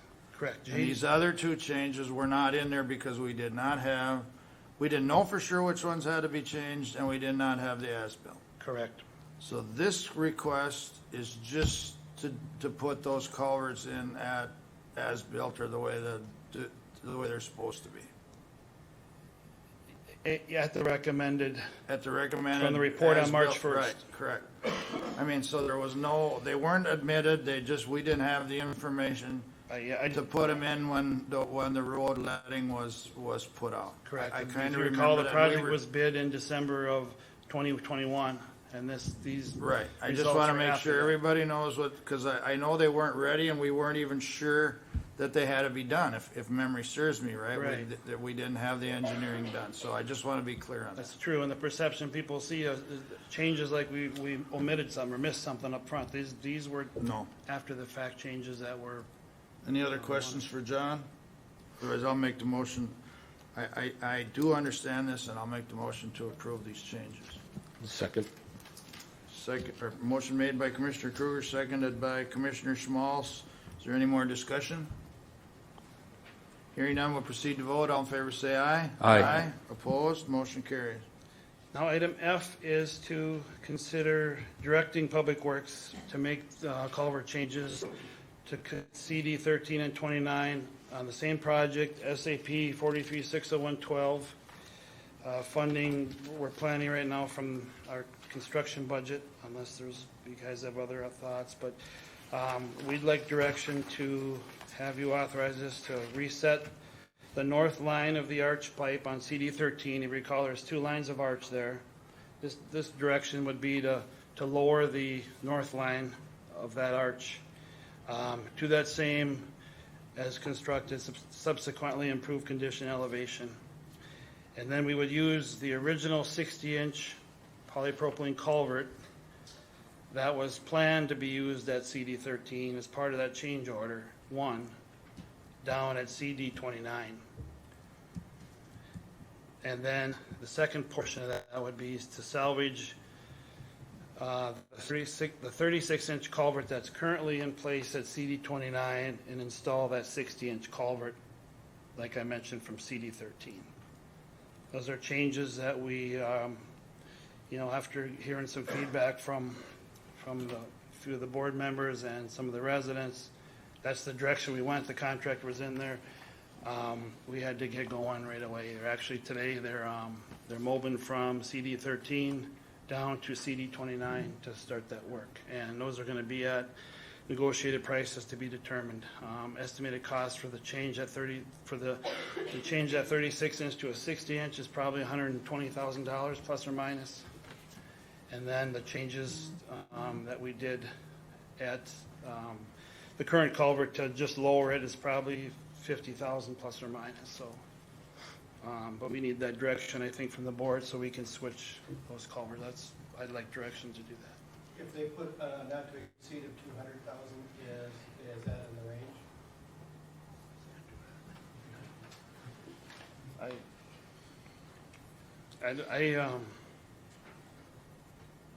I think it would be okay. I guess I don't want. I mean, they're going to do it. It's going to take what It's got to go. It's going to take what it takes, and I think And that's in the ball. I understand Mike's concern, and I normally agree with it, but I've been working with this, and they may do some extra work because we need to pour these. I mean, with the backfill or whatever you're setting them in has to be done so they can get the roads poured over the top. I'd hate to see them. In normal years, sometimes we leave them open for a year, so I'm a little. Well, the other part I don't, not that the contractors are going and reading our board minutes every day, but they see a cost of a certain amount, are they going to, right, fatten things up? And I mean, I think honestly that would cover it, but I'd be leery to, by the time we say that, we'll hit something else in the field, and then we're. Normally, I like doing that. In this case, it's up to the board, but this is an ongoing thing that needs to get done. So they've been pretty responsive to the board or to the. You've got some good tech people out there that are keeping track of it. The only question I do have is can that second culvert that remains high, can that be added in as cleaned out?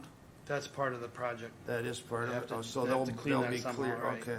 And I'll add another piece to this. Once we lowered the culvert on the north end of CD 13, those pipes it's short. So we're getting quotes right now from pipe companies. Pipes right now are, what we've heard, are 4 to 8 months out for construction, right? So we need probably 5 to 6 extra sticks of arch pipe to put on both of those. We dropped it about 2.8 feet.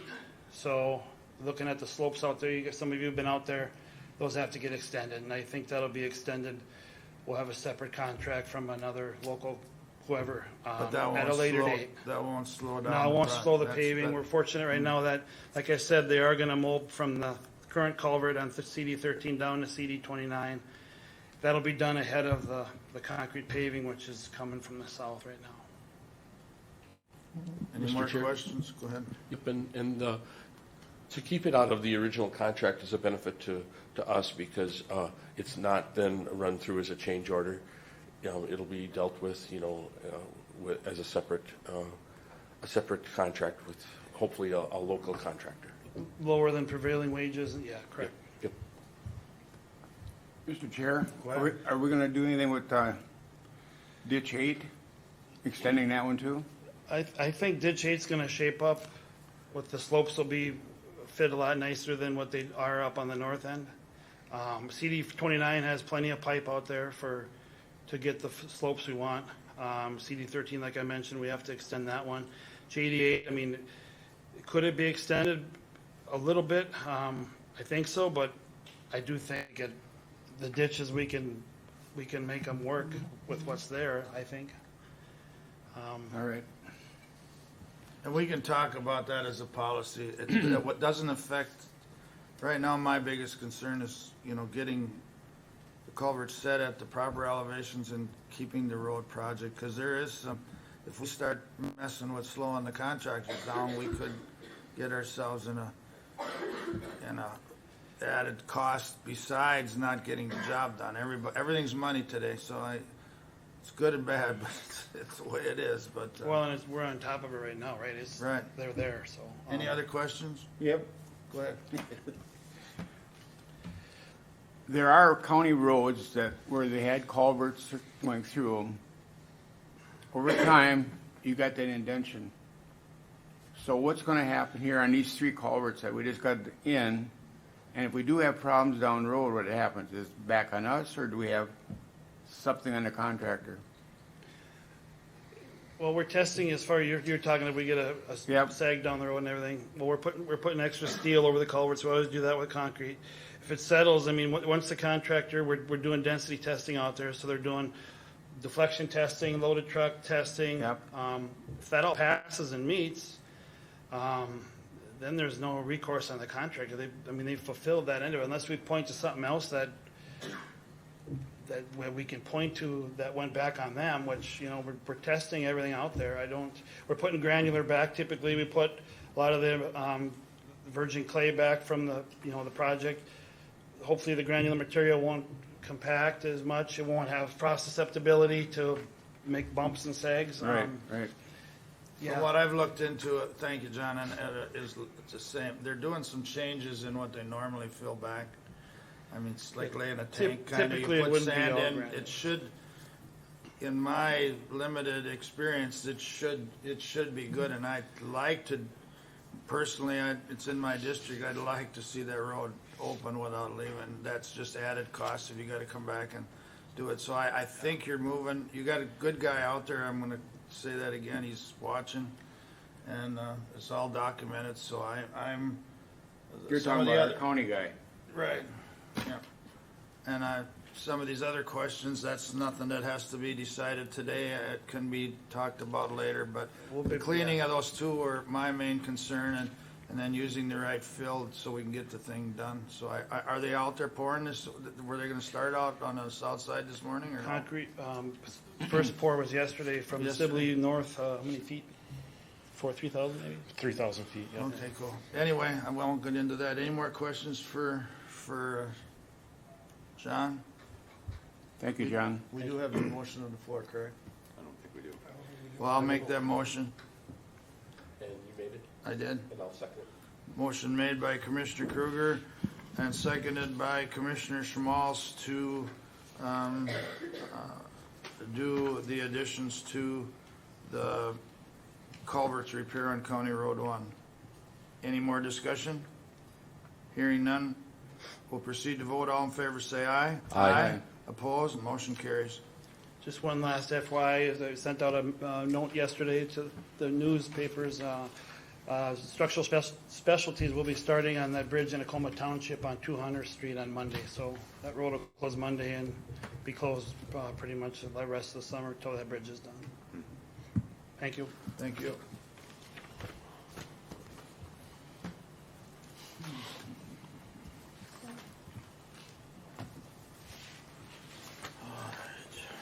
Parks and Rec, Liz. Good morning, Liz. Good morning. Morning. I'm here today for the Parks and Recreation item. Recently, the board requested revisions to the MMDC, Mid-Minnesota Development Commission proposal for a McLeod County Parks Planning project.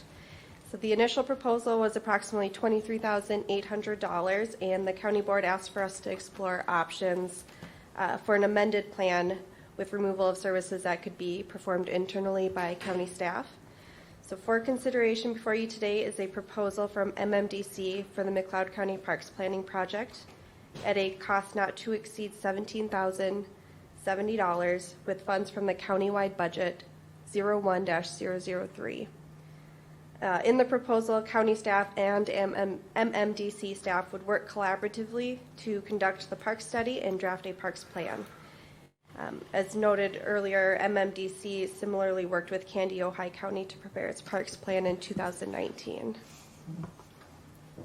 I should make one note that I didn't think of until now, and I apologize, but I believe that the American Rescue Plan Act dollars could be used for this as well if you decide to change which account that the funds come from to pay for this study. Yes, I did check with that with Colleen Robeck, our finance director, as well, and she said she recommended this budget, and then if the board or the CRF committee would decide to allocate ARPA funds to that could be moved after by board action too. Thank you. Questions? This is a hybrid, of course, of what was first brought to you, and utilizing our staff capabilities and recognizing the constraints on time, especially on Liz in her new role. I'm grateful that she has agreed to help us out with this because it is a lot of work and already working on many economic development projects, but we do find it of importance. So I guess today what we're looking for is, do you want to accept this revised plan? Thank you, Liz. I'll just add that I have talked with Liz and some of our other staff, and it's a tool that Liz confidently shared with me that's something that she can use, and you've heard me say it several times. We've got new people in new positions that are good people, and if whatever we can do to help them, to help themselves, to get away from some of these costs later, I'm in on it, or I'm all in for this, so that's what I'm trying to say. So, any other questions for Liz? Is there a motion to approve? So moved. Motion made by Commissioner Wright. Is there a second? Second. Seconded by Commissioner Nagel. Any more discussion? Hearing none, we'll proceed to vote. All in favor say aye. Aye. Opposed? Motion carries. Thank you. Thank you, Liz. Thanks. Employee Relations, Hannah. Second, good morning. Good morning. Yeah, I think good it's morning still again. morning. It is still morning. Still morning. Just one item today. Consider approval of the Evaluation and Personnel Committee recommended grade 150 for the Finance and Payroll Coordinator position. This is a new title and a new job description that was created due to reorganization within the administration team.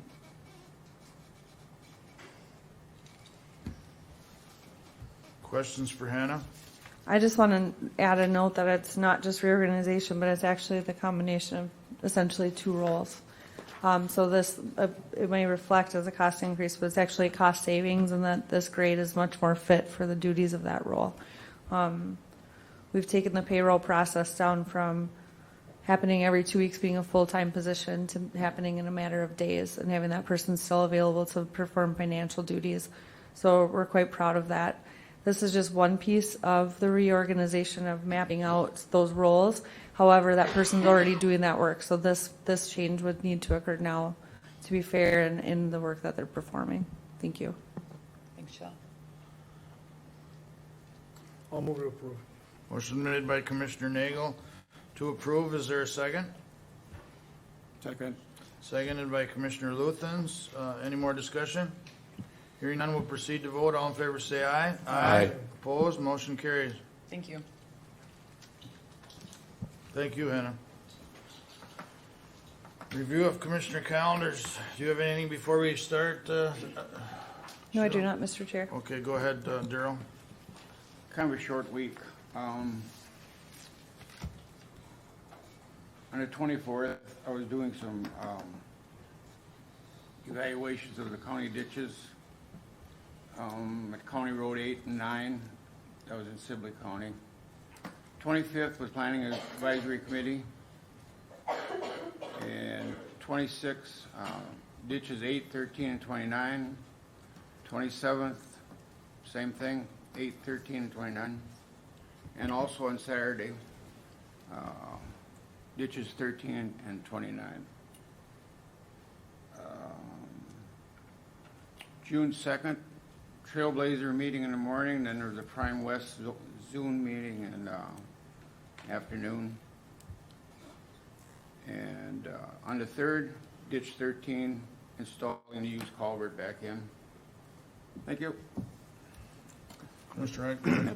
After our last workshop, I'll keep it pretty simple. I kept my farming hat on a little bit tighter over the last couple of weeks, but one thing I did go out was a complaint on one of our ditches, ditch 17. That we'll get it fixed, but it's maybe just a reminder. I know we're in a time where a lot of landowners own their own backhoes and so forth, but when it comes to repairs on county ditches, we really need to run that through our ditch inspector. Saves a lot of future expenses to run it through the right process instead of fixing things on your own, because now it gets a little more spendy to repair. So that's about it. All right, on the 23rd, I had MRC board meeting. Went through with a lot of like counties, outstate counties, with going through a lot of trouble. Some counties are wet, storms. It's not looking real good for the ag industry this year. Plus the budgets, the budget didn't get passed at the Capitol, so barring a special session, we've got our work cut out for us to hold our budgets and our levies in line. I had a ditch meeting on the 24th. I worked on County Road 1 projects with the crossings on both the 30th and the 31st. On the 1st of June, I had a North Fork Crow 1 watershed 1 plan in Litchfield. The basis of the meeting, or the overall point, was to look for projects to pretty much to work with in conjunction with some erosions that local staff can handle. I had a Trailblazer meeting on the 2nd. The agenda review that also on the 2nd that afternoon, and yesterday I attended the SWCD board meeting. That brings us to today, and go ahead, Mr. Nagel. I'll be brief. The workshop, Southwest Central meeting, some water issues. Just like Commissioner Wright said, we need to run that through our ditch inspector. I'm dealing with one right now that I'm not sure when, anywhere from 5 to 15 years ago, the county tile was moved without permission, without petitioning.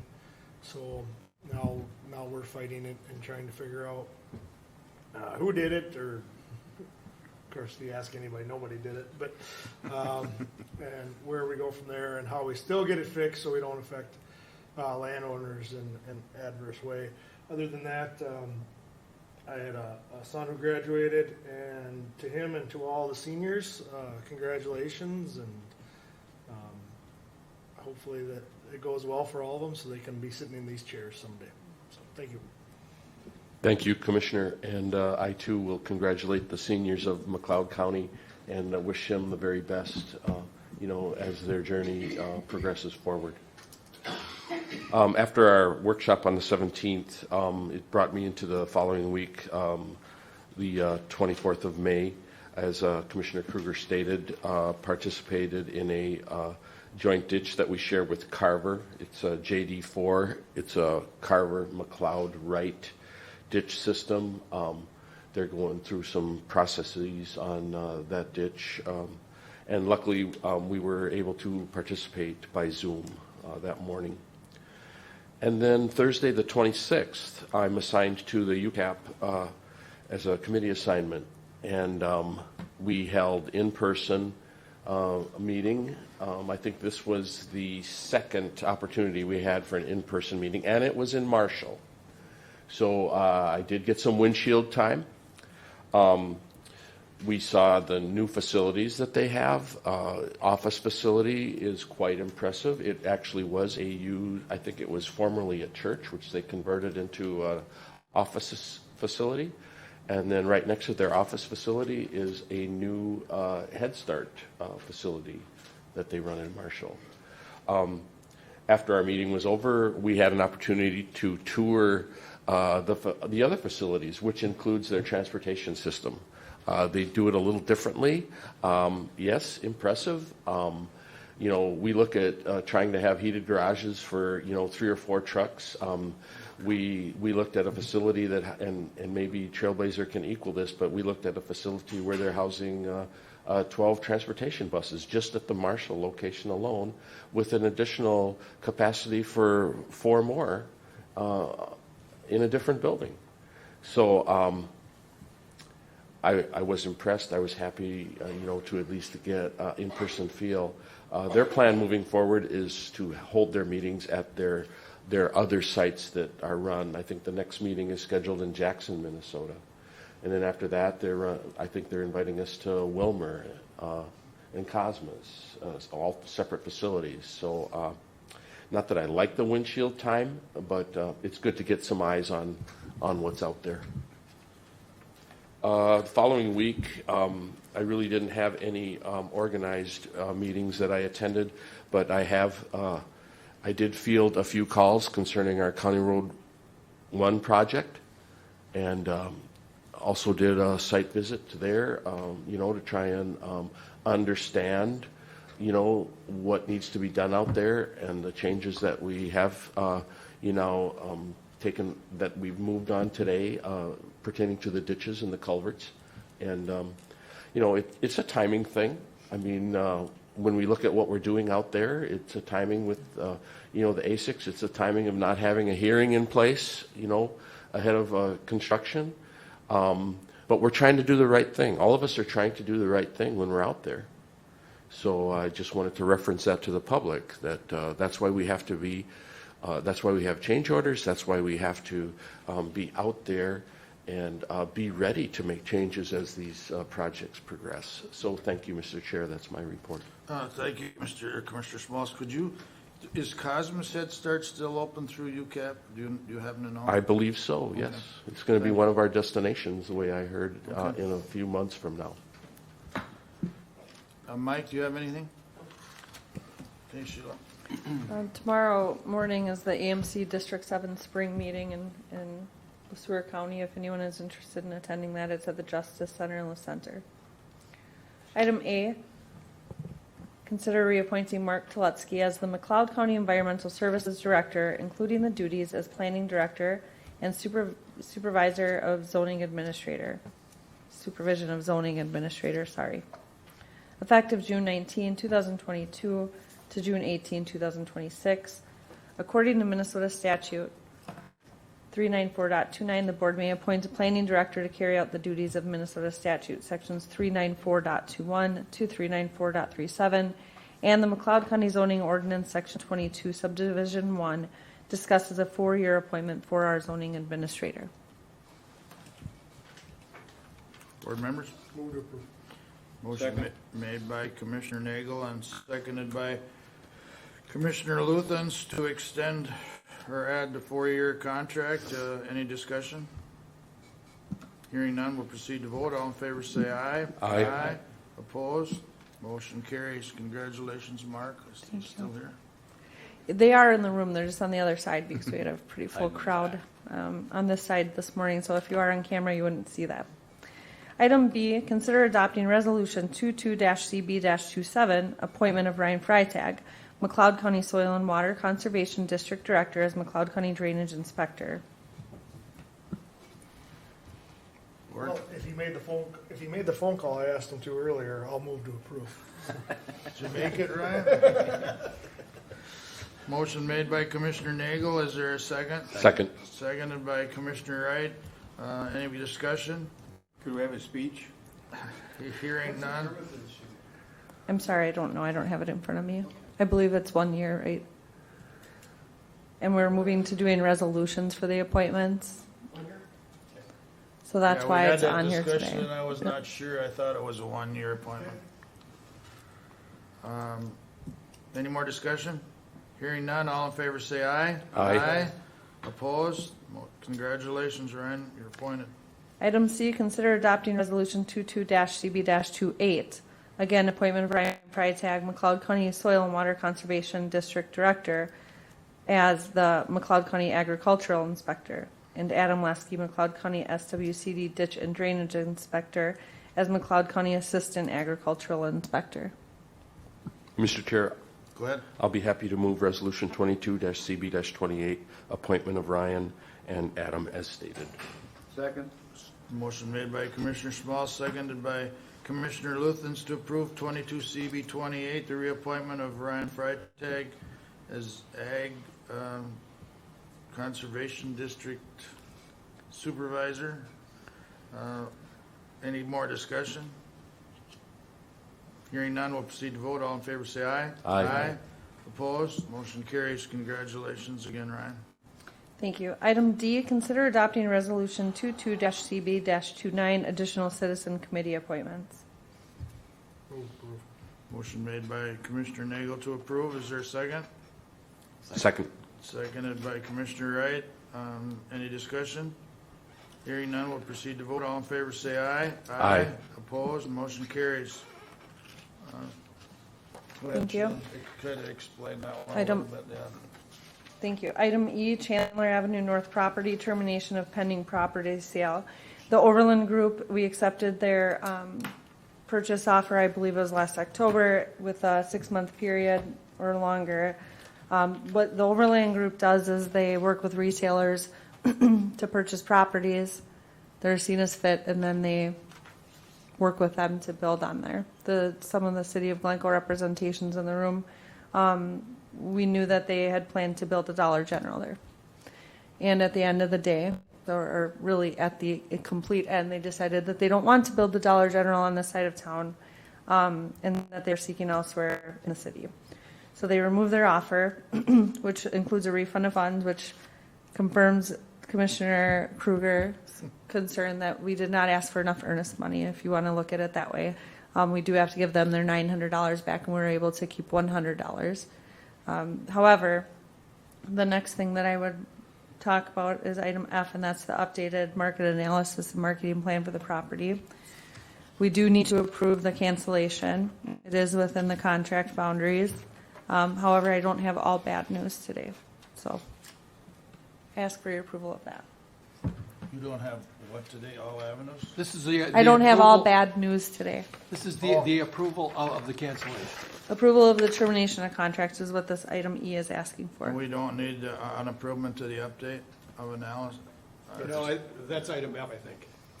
No, All right. just item E, just Okay. the termination of sale. Very good. And I don't even really think you need to approve it. It's just that because it's a refund of dollars and it's being canceled, Sure. there's nothing to sign, but there's a transaction. I'll move to approve the Motion made by Commissioner Nagel to approve the termination of the pending sale, property sale. Is there a second? I'll second it. Seconded by Commissioner Kruger. Is there any discussion? Hearing none, we'll proceed to vote. All in favor say aye. Aye. Opposed, motion carries. Thank you. I need a second to get it organized. This one's a little tougher to present because half of it would be public and some of it could require us to close a meeting, so I'm going to step carefully. You have 2 marketing materials in front of yourselves, which includes a flyer that I drafted and then an updated advertisement for sealed bids. I'm not going to go over the prices that are stated in that because that is not an absolute. Those are just recommendations, and that would require us to go to a closed meeting possibly. Not for sure. I did work with Fahey Sales, who helped us with the last comparative market analysis, and I have options for you and considerations for you to take. First, you could market the property independently through the bidding process like we did the first time. To meet the minimum bidding period, I believe we have to list for 3 weeks, so I outlined the period of June 22nd through July 18th, 2022, or it could be starting tomorrow through the week prior to June 22nd, I believe. It could be June 8th through 2 weeks prior to July 18th. So you could start it at your next meeting, or you could start it if you approved it at this meeting, if Mike finds it allowable to approve that when we're done with going through the options. And then second option, you can market the property through a real estate agency via the bidding process, again, if you'd like. You would pay them an 8% commission upon sale of closing. That's estimated around $25,000 with the full price sale.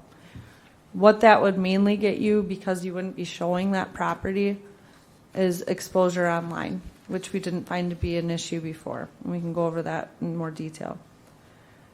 Number 3, you can retain the property, which has not been desired before, but it's always your option, of course. Currently, the house, and some of you can see it out your window, but the house that is furthest from the building that you're in is still rented, is on a month-to-month lease. It's occupied, but obviously it's not very desirable to be landlords as a county. The house that's closest to us, we have put that out of commission. We do not use it. It is not occupied. You see the sign that there's a lot for sale in between our property and Go For It Gas. That's not true. They never removed that sign off of the parcel in between us when the current owners bought Go For It Gas in 2020. It's kind of free marketing. Anyways, that they own 2 parcels. What? It's not on our property. And I have spoken to the owner of that property. He's aware of it. So they own 2 parcels. We own 3. There's 5 over there across the street in that area. Your fourth option could be sell to an interested party, if allowable. I don't know if it's allowable since we went through the bidding process, and I don't know. So that would be something that our county attorney would have to advise us on, but I do have an interested party in the property who would like to explore that with their legal representation. And then 5, another option is to sell the properties individual by parcel. You have 2 residential property parcels and 1 commercial. I don't know that that really meets the original needs that you went over last time, because your thought was to get it back on the tax rolls. And that would probably slow down the process. However, we know that the residential market is popular right now. You could probably move the 2 houses easily, and there are people who would be interested in redevelopment of those 2 parcels. But then that commercial lot in the front loses quite a bit of value. And we do know that the last place that was going to build there, they wanted all of it. They didn't plan to develop part of it, and I would think that would probably be the case for a lot of developers. Some of the considerations to take. Property across the street to the northeast, currently listed for sale, Huser Grain. That's at $249,900 right now. It was originally listed at $269,900 on 1/9/22. That's a 3,888 square foot commercial building. It's only on a 140 by 132 foot lot. If you look it up online, you're going to see that it's incorrectly listed to be between 4 and 6 acres, and that's not the case. It's zoned business and commercial. Their 2022 total taxes were $5,094. That is down from $6,964 in 2020. Our situation in this area has changed quite a bit since we purchased this property, because we used to have Sam's Tire across the street, Huser Grain next door, very busy intersection. Not the case any longer with Sam's Tire having moved. That is not actively for sale on the multiple listing service market. And I don't know the price that they would be looking for Sam's Tire. However, I do believe that the same people own Huser Grain. They had asked, when they listed it in January, the realtor reached out and asked if the county was interested in purchasing that building since it was next to us. And I expressed that I would let our budget committee know, and I don't believe that we had any interest or that we do now.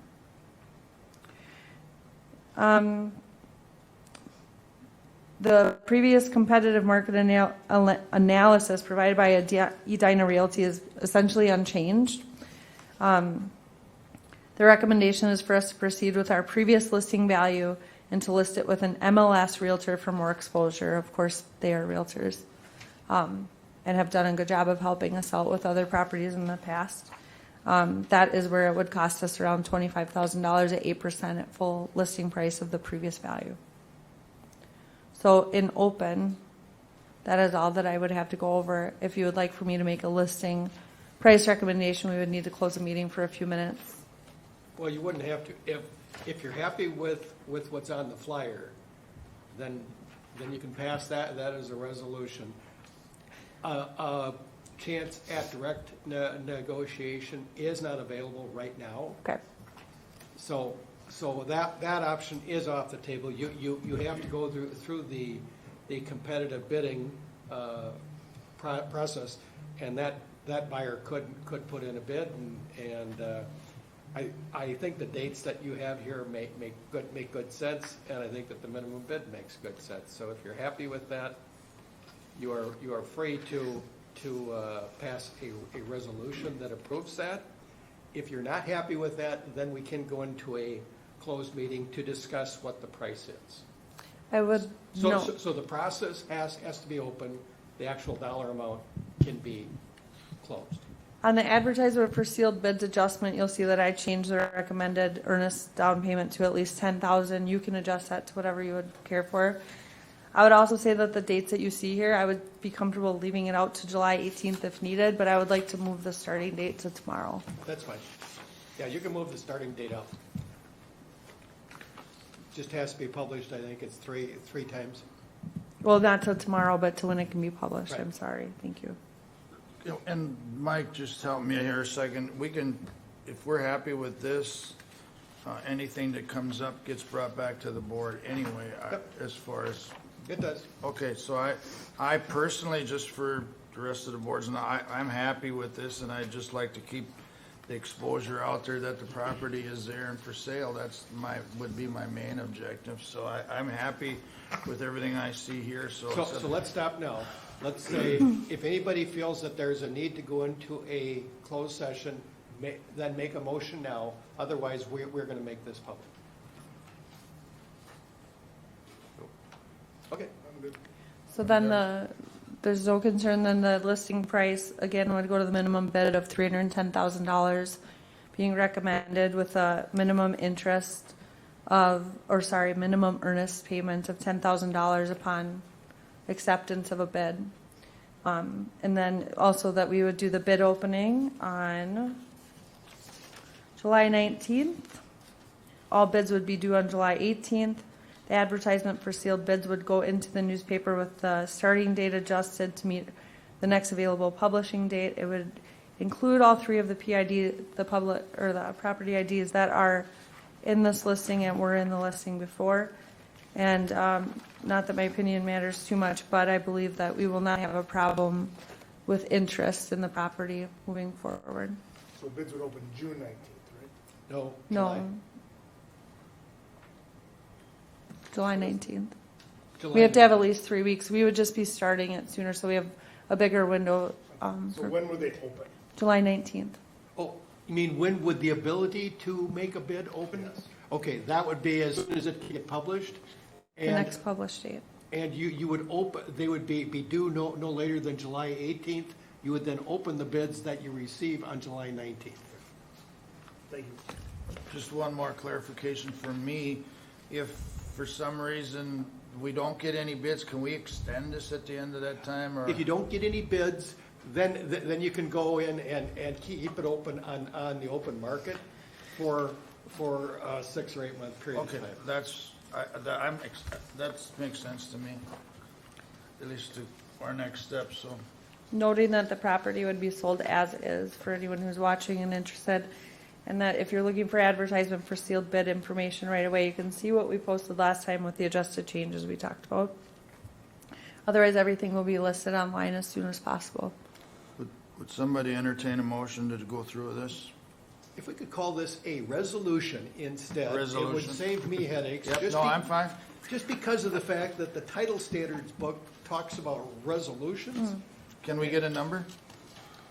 It should be, would it be 30? You're right, Mike, I agree with that as well. Would it be 30? Yeah, it looks like it has to be 22 CB 30. One moment, we'll get a.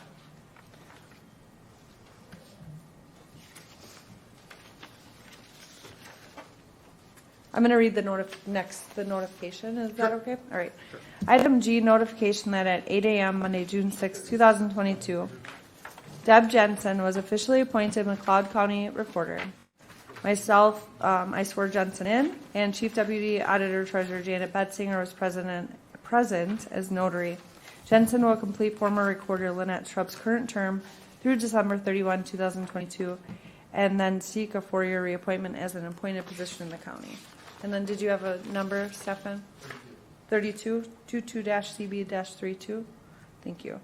So resolution 22-CB-32 for item F of county administration would be to proceed with marketing the Chandler Avenue North property through the bidding process through the next available, starting the next available publishing date with our official newspaper through July 18th, 2022 at 12 o'clock p.m. Bids would be received, and then bids would be open on July 19th at 8:30 a.m. at the McLeod County Government Center. With the minimum bid of $310,000 and an earnest money commitment of $10,000.